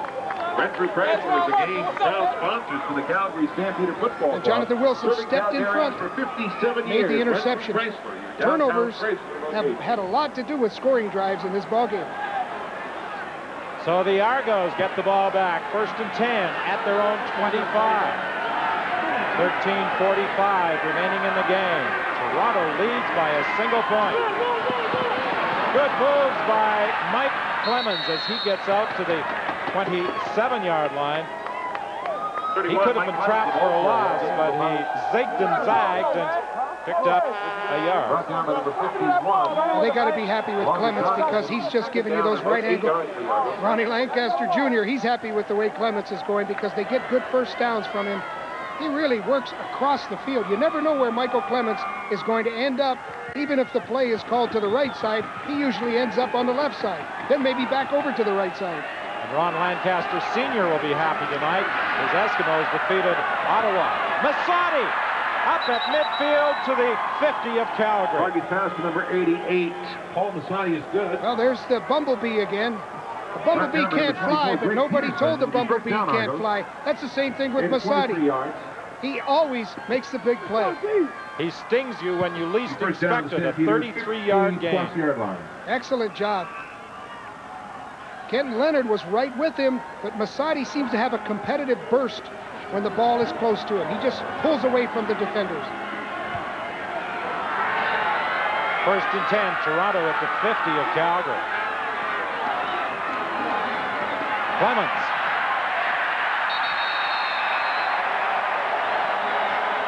Even when he's tackled for a loss, he makes it an exciting play. It's the most exciting no-yard gain I've seen. 51, Alondra Johnson, no gain on the play. One thing he does, though, is he's causing Calgary's defense to be concerned with the run. That will help the passing game. You see Johnson right up there to make the tackle. That's why Masadi can get open deep. Everybody's looking for Clements, and then Foggy has time to throw the ball deep. Second and 11. Another key second down play. Here comes the blitz. It's picked up, the pass to Clemens, and Clemens is tackled by Finlay. Peterson was coming from his safety position. The Argos picked it up. Brought down by number 37, Matt Finlay. No problem with Ricky Foggy reading the blitz. He saw it coming, got the ball out, but not enough for the first down. At the Stampeder 45-yard line. Now Chomik has the kicking tee. He's trying to show everyone, hey, I can kick this one. Do they want him to kick or punt? Well, he's got the kicking tee, so as long as he holds on to that, he's going to try to field goal. No, he's going to punt. He threw the kicking tee. That's a pretty good pass. Threw it over to the bench. He's upset. He wanted to try the field goal. I think one of the concerns of Adam Rita may have been, had Chomik missed the field goal and it had gone for a single point, it would have been the point of last scrimmage, which would have been the 45-yard line, where the Stampeders would have scrimmaged. That's probably given too much yardage, Don. I think you're right about that. However, it may have been a wise move because the pressure causes the sack. A block kick credited to Calgary. We'll be back after this.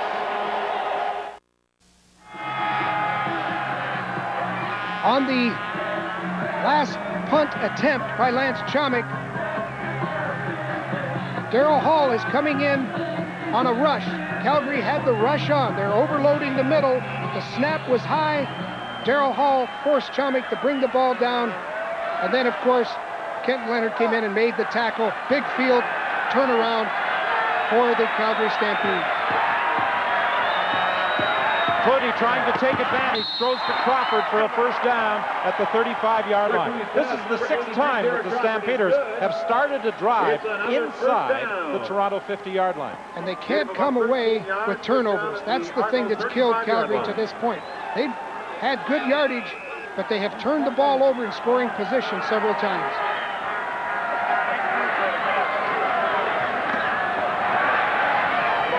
Crawford again, he's overthrown. Flutie would like that one back. Oh, he had Crawford wide open. It looked like the defensive coverage had a mix-up. Ed Berry and Don Wilson were both playing short. Nobody deep enough to pick up Crawford, and I know that would have been a touchdown most of the time that Flutie throws the football. He was a little bit hurried. 10:25 remaining in the game. 23-22, Toronto leads. 2nd and 10, the ball at the 35. Over the head of Alan Pitts. Flutie was throwing into double coverage. Both Jonathan Wilson and the safety, Dave Van Bellingham, were covering Alan Pitts. Now, Flutie didn't get a good read. He was anticipating a blitz and single coverage on Pitts, but it didn't happen that way. You see Van Bellingham coming over. He just took the inside away. McLaughlin will be attempting a 41-yard field goal. Steve Taylor will hold. It's blocked. Reggie Pleasant has the football. He tosses it off to Wilson. He lost it. Who's got it? Calgary claims they recovered. Gretzky and McNall look on, and yes, indeed, it is Calgary ball. So the Stampeders get another chance to take the lead. Place kicker Mark McLaughlin was shaken up on the field goal try that was blocked by Harold Hallman. One thing you tell a defense to do is to penetrate and then to elevate. And watch, right here, Hallman gets his hands up. He got some penetration. Boom, he blocks the kick.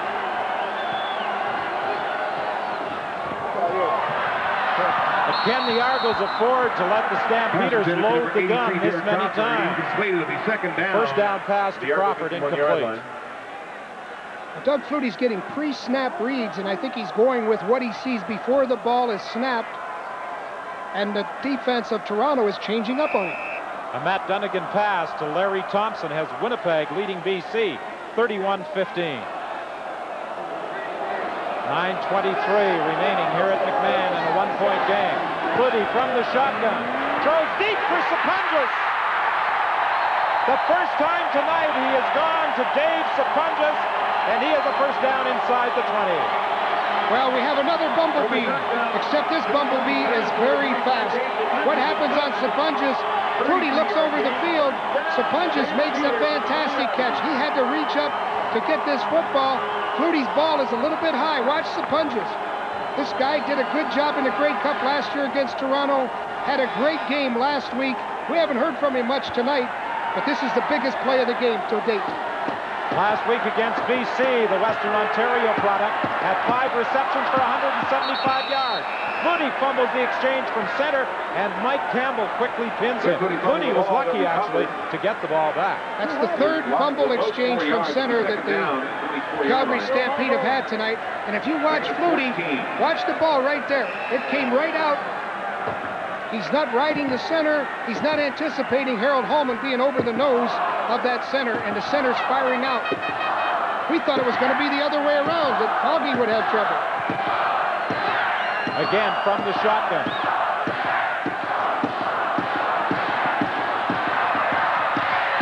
Crawford can't hang on. Ed Barry had his arms around Crawford and prevented him from making the catch. That's probably the biggest play Ed Barry's made tonight. A first down in that territory would have been a sure touchdown for Calgary. Ed Barry came up with a big play. He was on top of it all the way. Wally Gawano was thinking, what do we got to do to get us a touchdown? 8-0-1. The Stampeders are under Buono in the month of July, since Buono assumed the coaching duties in 1990. McLaughlin had his last field goal attempt blocked. This will be a 31-yard try. The kick is up. It's good. The Stampeders have the lead with 7:38 remaining here at McMahon. It's Calgary in front by 2.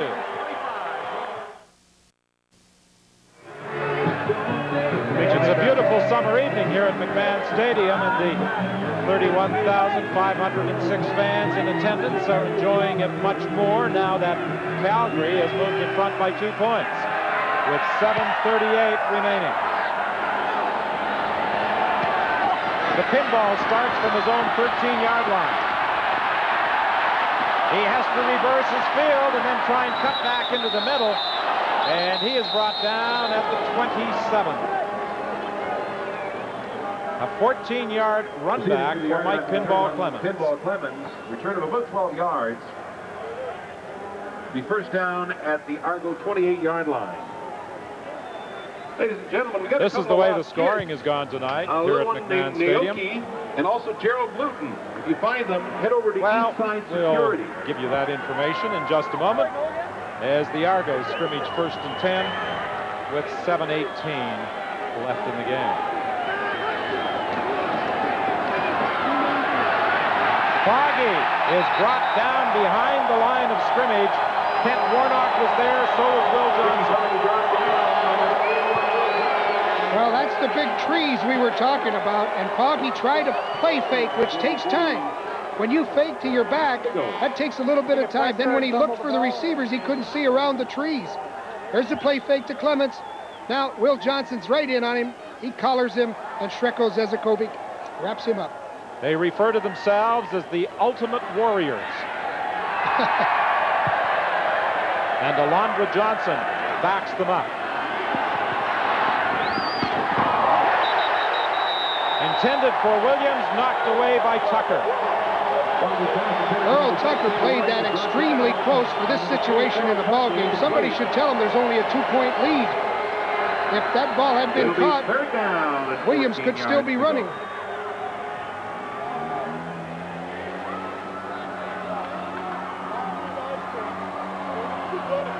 .6:29 remaining in the game.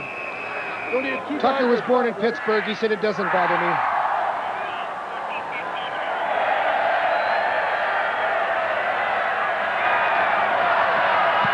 Lance Chomick, good high punt. Pee Wee Smith tries to get to the outside, and he's taken down heavily out of bounds, and that draws a penalty flag.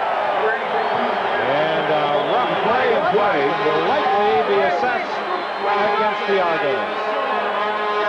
Well, I'd like to hear Adam Rita right now. This is exactly what he did not want to see. They got to get back and get the ball back, and they get a penalty, probably a 15-yarder, for rough play out of bounds. Major foul, unnecessary roughness. Toronto number 36, first down. Don Moen, guilty of rough play. Don Moen tonight playing in his 176th consecutive game. Danny Nicola holds the Argo record, 177 games from 1955 through 1971. Ed Berry was shaken up in the play as well. And while we have a moment, as we promised earlier, let's recap the scoring in tonight's game. Calgary scored on a wide field goal attempt by Mark McLaughlin. Then Toronto came back, a 36-yard pass to Paul Massotti. The convert was blocked. 38-yard pass, Flutie to Pitts, put Calgary ahead 8-6. In the second quarter, 1-yard run by Flutie made it 15-6 Calgary. Then Toronto clicked with Foggy throwing 35 yards to Williams. It was 15-13. Before the half ended, Lance Charming's 36-yard field goal made it 16-15 Toronto. In the third quarter, another good drive, and the pass to Darrell K. Smith, 23-15 Toronto. And another 1-yard run by Doug Flutie reduced the deficit to 1 point. And then after several turnovers, Calgary finally got another chance, and Mark McLaughlin with a 31-yard field goal gave us our current score, 25-23 Calgary. It was sort of a double field goal attempt. They had the first field goal blocked, and Harold Hasselback recovered. They got another chance after not moving the ball very much. And of course, Calgary was worried about the Rocket coming into the ball game. They've done a pretty good job of coverage on their kicks. Well, the last time the Rocket played at McMahon Stadium, there was the incident involving Dan Whitlam. That's right. A late hit that put the Rocket out. Caused a lot of concern for a number of people. Penalty flag. Deep pass to Pitts. Don Wilson makes the interception in the end zone. What a recovery by Wilson as he got one hand on the ball as he was falling, and the ball was in the air. He reached up and hauled it in, but there was a penalty flag at the line of scrimmage. Illegal procedure, Calgary 64. Penalty is declined. First down, Toronto. The procedure call against tackle Ken Moore, but with the Wilson interception, the Argos take over with 5:45. But what a great job by Wilson to get this football. Well, it's a reach out with one hand, tap it into the other hand, and then bring it back into the cradle. That's what he did. He just brought it back into his stomach after playing a little volleyball with it. That's a big play for the Argos. It puts them back in the ball game.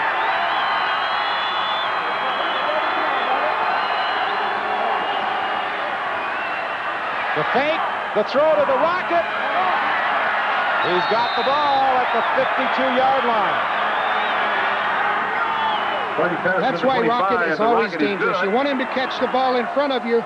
You never want to let him go deep, but this is what happens. If you let him catch the ball in front of you, look at his speed. He put on the Jets. Offside, you turn and Calgary run. 96. Penalty is declined. First down.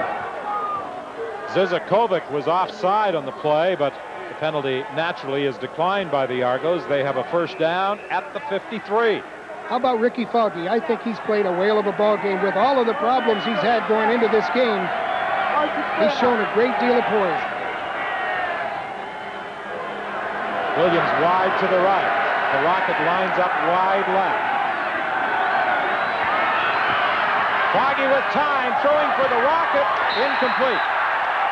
Even had he made that catch, I'm not so sure it would have been good because I think he went out of bounds in running his pass pattern. It certainly looked like he was into the white as he came around the defender. But hey, there had to be some coverage made up by Kenton Leonard. He had to come over and make up some coverage. Look at the Rocket. Leonard, it's a good thing he was there, but as you said, Don, he could have been ruled out of bounds at the beginning of his route. Second and 10. The ball at the 53. 4:43 remaining. 25-23. Calgary leads.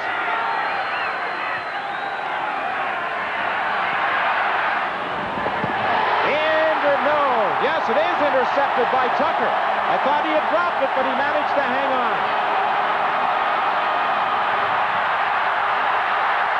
There's a penalty flag. This will be an illegal block, I believe, against Junior Thurman. But Tucker has put the ball back in the hands of the Stampeder offense. Don't go away, folks. This game isn't over. I mean, that was a great play by Tucker. Good pressure on Ricky Foggy. He broke the contain. blitz was on, one-on-one, and that's what's so amazing about what Tucker did. That was one-on-one coverage. He made a break for the football and had a great return going if it hadn't been for the penalty. Good job, Ed. The penalty occurred after the interception as Tucker was striving for additional yards. He just stepped right in front of David Williams and watch him scramble to get up. And now he is off and running. What a run. Where is he? There he is. There was no infraction on the play. First down. It appeared as though Junior Thurman came up over the back of the Rockets, and that appeared to produce the penalty flag, but they ruled there was no infraction on the play. Well, maybe they ruled that the Rocket turned his back on him. We're going to be number one. It's not over yet, but we'll be number one. Well, you got 4 minutes and 17 seconds. First and 10. The ball at the Toronto 53. 10 turnovers in tonight's football game. As I said earlier, not the tidiest football game of the year, but it has been entertaining. Sean Beals loses the ball, and Toronto gets it back. Rodney Harding grabs the football. Great effort by Rodney Harding as a defensive lineman to get out on a wide receiver and recover a fumble. Now that's a good effort, but there's frustration on Doug Flutie's part. Wanted to get something going through an underneath pass, tried to establish something, and they get the turnover. Actually, Beals came back. He lost about 3 yards on his run back. I mean, he's going the wrong direction. Hey, the goal line's the other way. Benson caused the fumble. Rodney Harding, great effort to get out there and recover. Good big man as a defensive lineman. The 11th turnover in the ball game. Clemens trying to make people miss. He gets across midfield. Well, there's another exciting 4 yards. He must have covered about 15 yards to make 4. If you ever want to pattern yourself after somebody, you youngsters out there, this is the guy you want to pattern yourself after. He gives you 100% effort every play. He never quits. Not only on the field, but off it as well. After games, he's always talking to those seeking autographs and to youngsters. Foggy got it away just in time to Clemens. He dives looking for that first down marker, and he should have it in the vicinity of the Calgary 48. 2:56 is the time remaining. Foggy slow in getting up. He took a hit just as he threw from Will Johnson.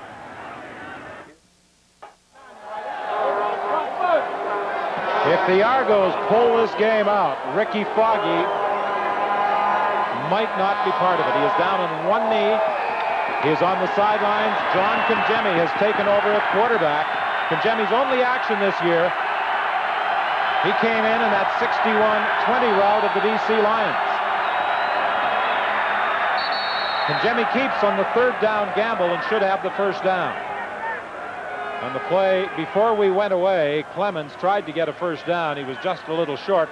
Kangemi comes in, and on the quarterback sneak, provides Toronto with the first down. 2:41 is the time left in the game. And Jimmy hasn't played much, but he's had 2 touchdowns this year. When he did get the opportunity to play, 4 for 6, 2 touchdowns, but Foggy's back in. That shows a lot of courage. Will Johnson really leveled him. Maybe Adam Rita, after the previous third down gamble where Foggy fumbled the snap, wanted someone with 2 good hands to handle the ball, and that's why he sent Kangemi in.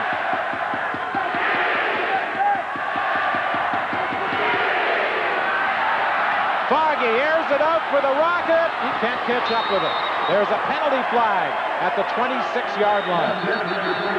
This could be pass interference against Calgary. Earl Tucker grabbed the Rocket. He knew the Rocket had him beat, so he just grabbed his jersey and pulled him back. Referees caught it. Nothing, Foggy.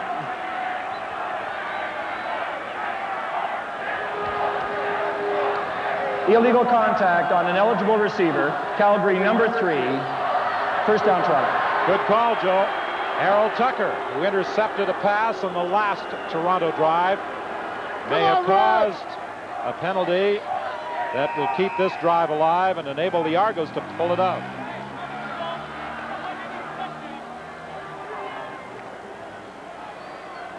First and 10. The ball is at the 38, and this crowd has grown much quieter than they were a few moments ago. The pinball up the middle. Another first down as he gets to the 20, and another penalty flag. Number 31, pinball covered the ball carry, brought down by number 37, Matt Finley. Flag on the play.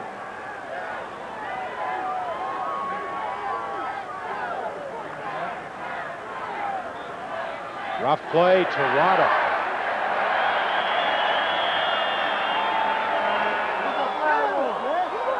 And again, that's the undisciplined play that Adam Rita has been concerned about since the start of the season. I can't Major believe foul. that Unnecessary roughness after the play.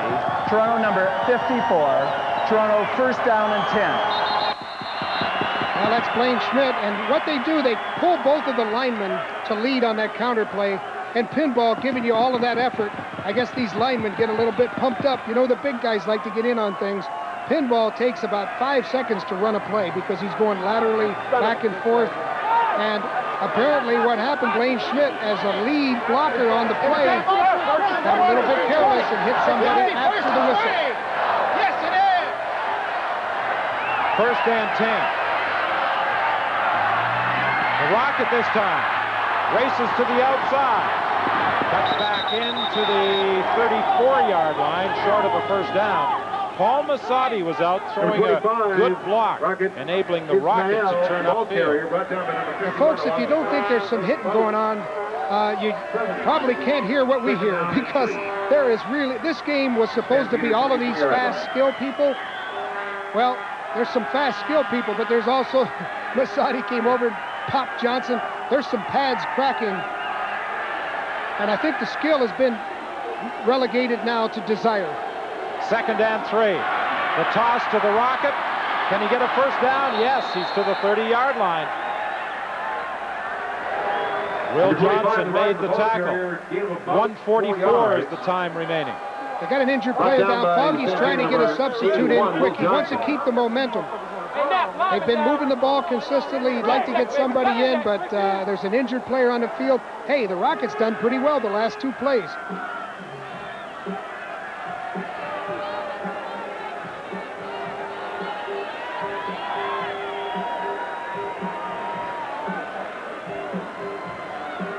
Kardash was out front leading the blocking, trying to take on Will Johnson, and he got bent into a very awkward position. Well, when you go over backwards like that, you're putting an awful lot of pressure on the knees, and that's what they're looking at, Kardash's right knee. Now, Jim's been a tight end for them. He's been a guard. He's been a center, and he's played all the way across the line, and he's done a great job, but he's not a guy who's going to be running out catching passes. He's a guy that's going to be in the trenches, fighting and digging and scratching. And with Kardash in there, you got to wonder who's going to come in. Olshatcher probably will be their only offensive lineman. I don't know who their backup offensive lineman would be other than Jumbo Elliott from the defense. They're going to have to bring somebody else in from the defense if they have an additional problem. Schultz looks like he's ready to go back in. And Kardash enabled them to run what they refer to as their bimbo set when they use the 2 tight ends. That's right. They use him as a tight end. They use him as a tackle guard. So him not being in there, that's going to restrict what they can do. Now John Conjemi's in. I think Foggy was thinking over that hit he took in the middle of the back. Maybe he's hurt more than we thought he was. Kardash is still down, and they have made no attempt to move him, and I think they are going to call for the stretcher. He got bent into a very awkward position, and they are now examining that knee more closely.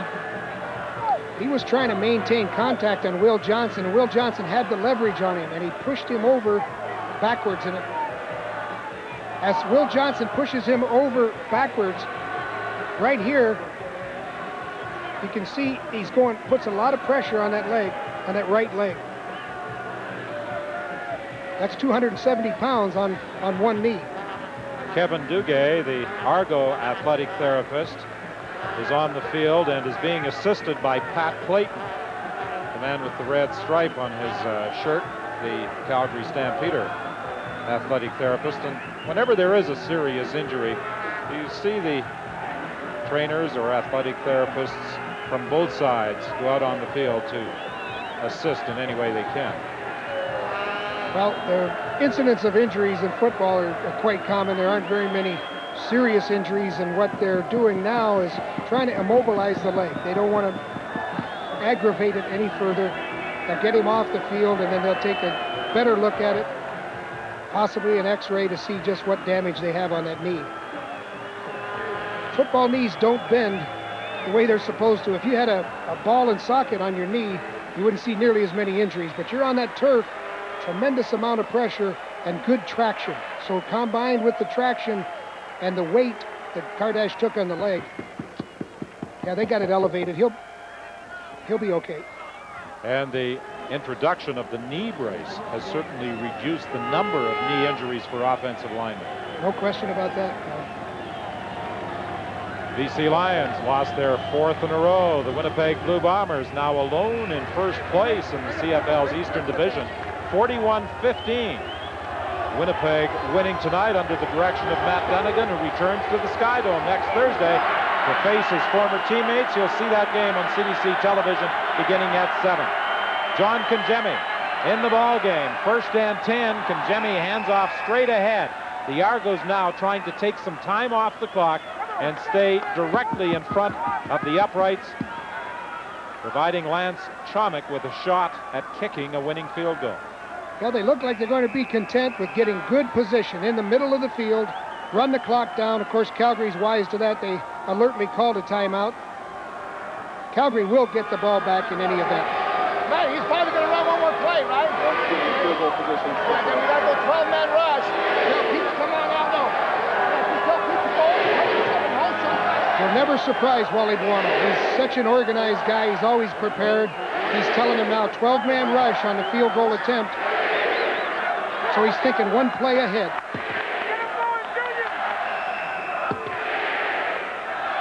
What the Argos don't want to do, and you saw Adam Rita, just a little concerned, sending Kangemi onto the field, is get caught with a time count violation.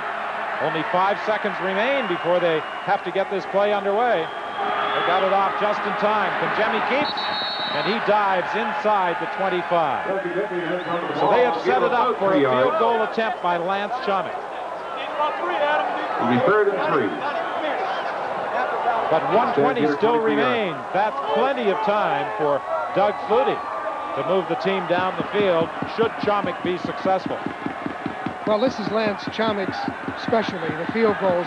But they've had problems with snaps, and in this ball game, anything can happen. You heard Wally Buono on the sidelines saying, we may go with the 12-man rush. It looks like they've got 11 up.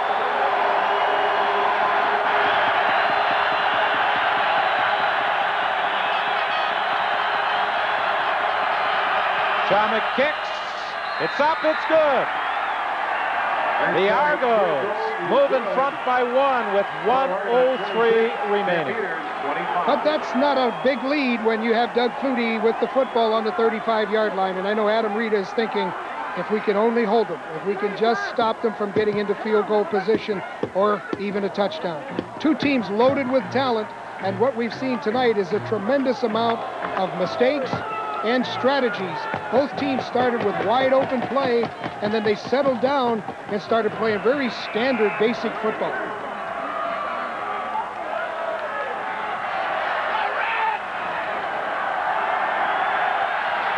First and 10 from the 35-yard line.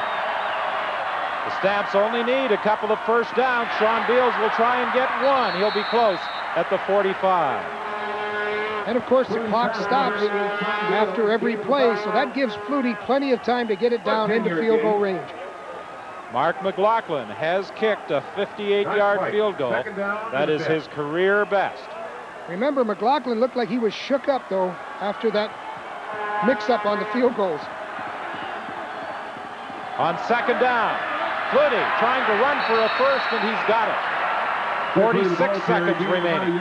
26-25, Toronto leads. Well, he didn't want to waste that time. He didn't want to waste that much time to get the first. They were trying to go for a big play, knowing that he could scramble for the first down, but that's precious seconds off the clock. And the clock is now running.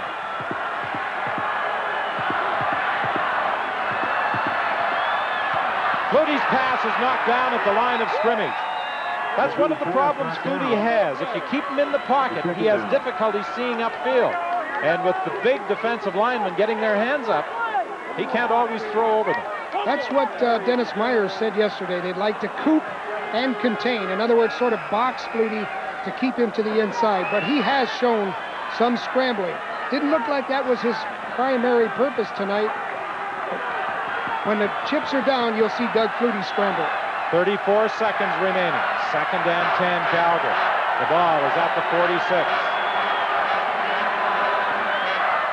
To the sidelines, and that should be a first down in the hands of Derek Crawford. Well, we talked about McLaughlin and how his range is a plus 50-yard field goal. So they're getting very close. One more first down, and they're in McLaughlin's field goal range. Possibility of overtime also exists. We've already had 3 overtime games this season.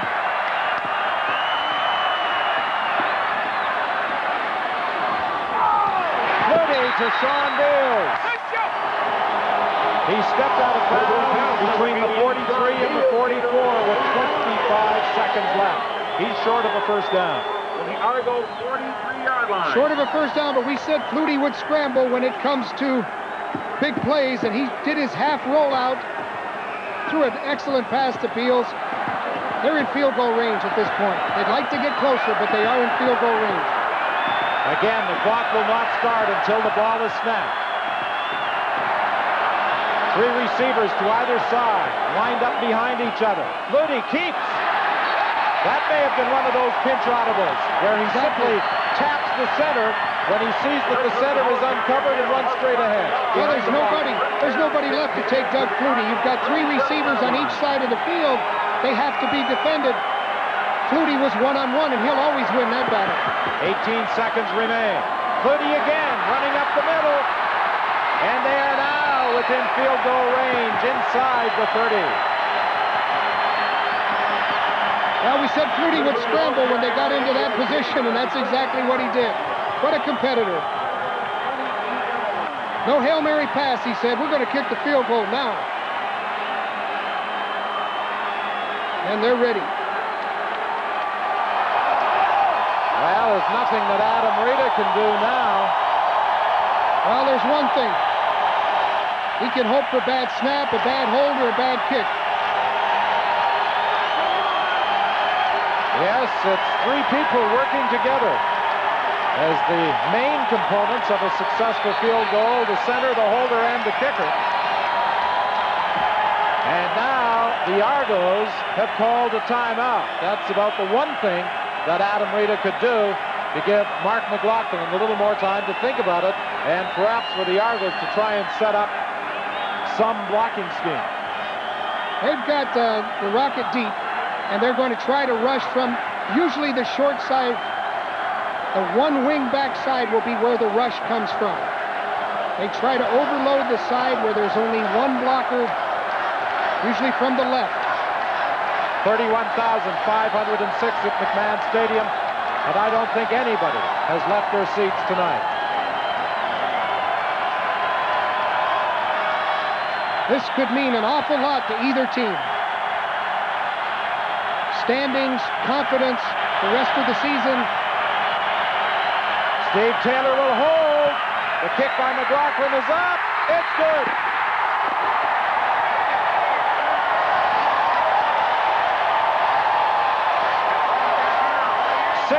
seconds remain. 2 points. Calgary leads Toronto 28-26. And the Argos had penetration. They were in on the kick. I'm surprised they got it up and got it away. The Argos had a tremendous rush straight up the middle. Then Bellingham leaped over the center. Looked like he was going to block the kick. I would bet that the ball will be on the ground. With 6 seconds to go, there's a couple owners that aren't very happy with the field goal, but they're going to have to take the kick. Now they're going to take it from the 35. That's the reaction upstairs from Ron Lancaster Jr., Chris Gaines, and Dennis Meyer. General Manager Mike McCarthy down at the far end of the booth. On the sidelines, Adam Rita has made the decision for a Hail Mary type of pass.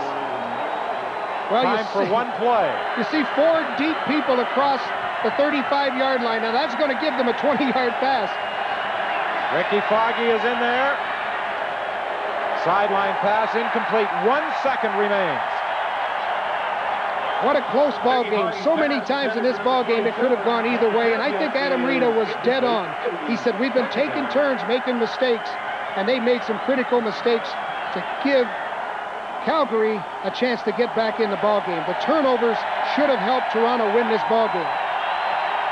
Unless there is a miraculous last-second play, the Argos will return home for a home-and-home series with Winnipeg in last place in the Eastern Division at 1-3.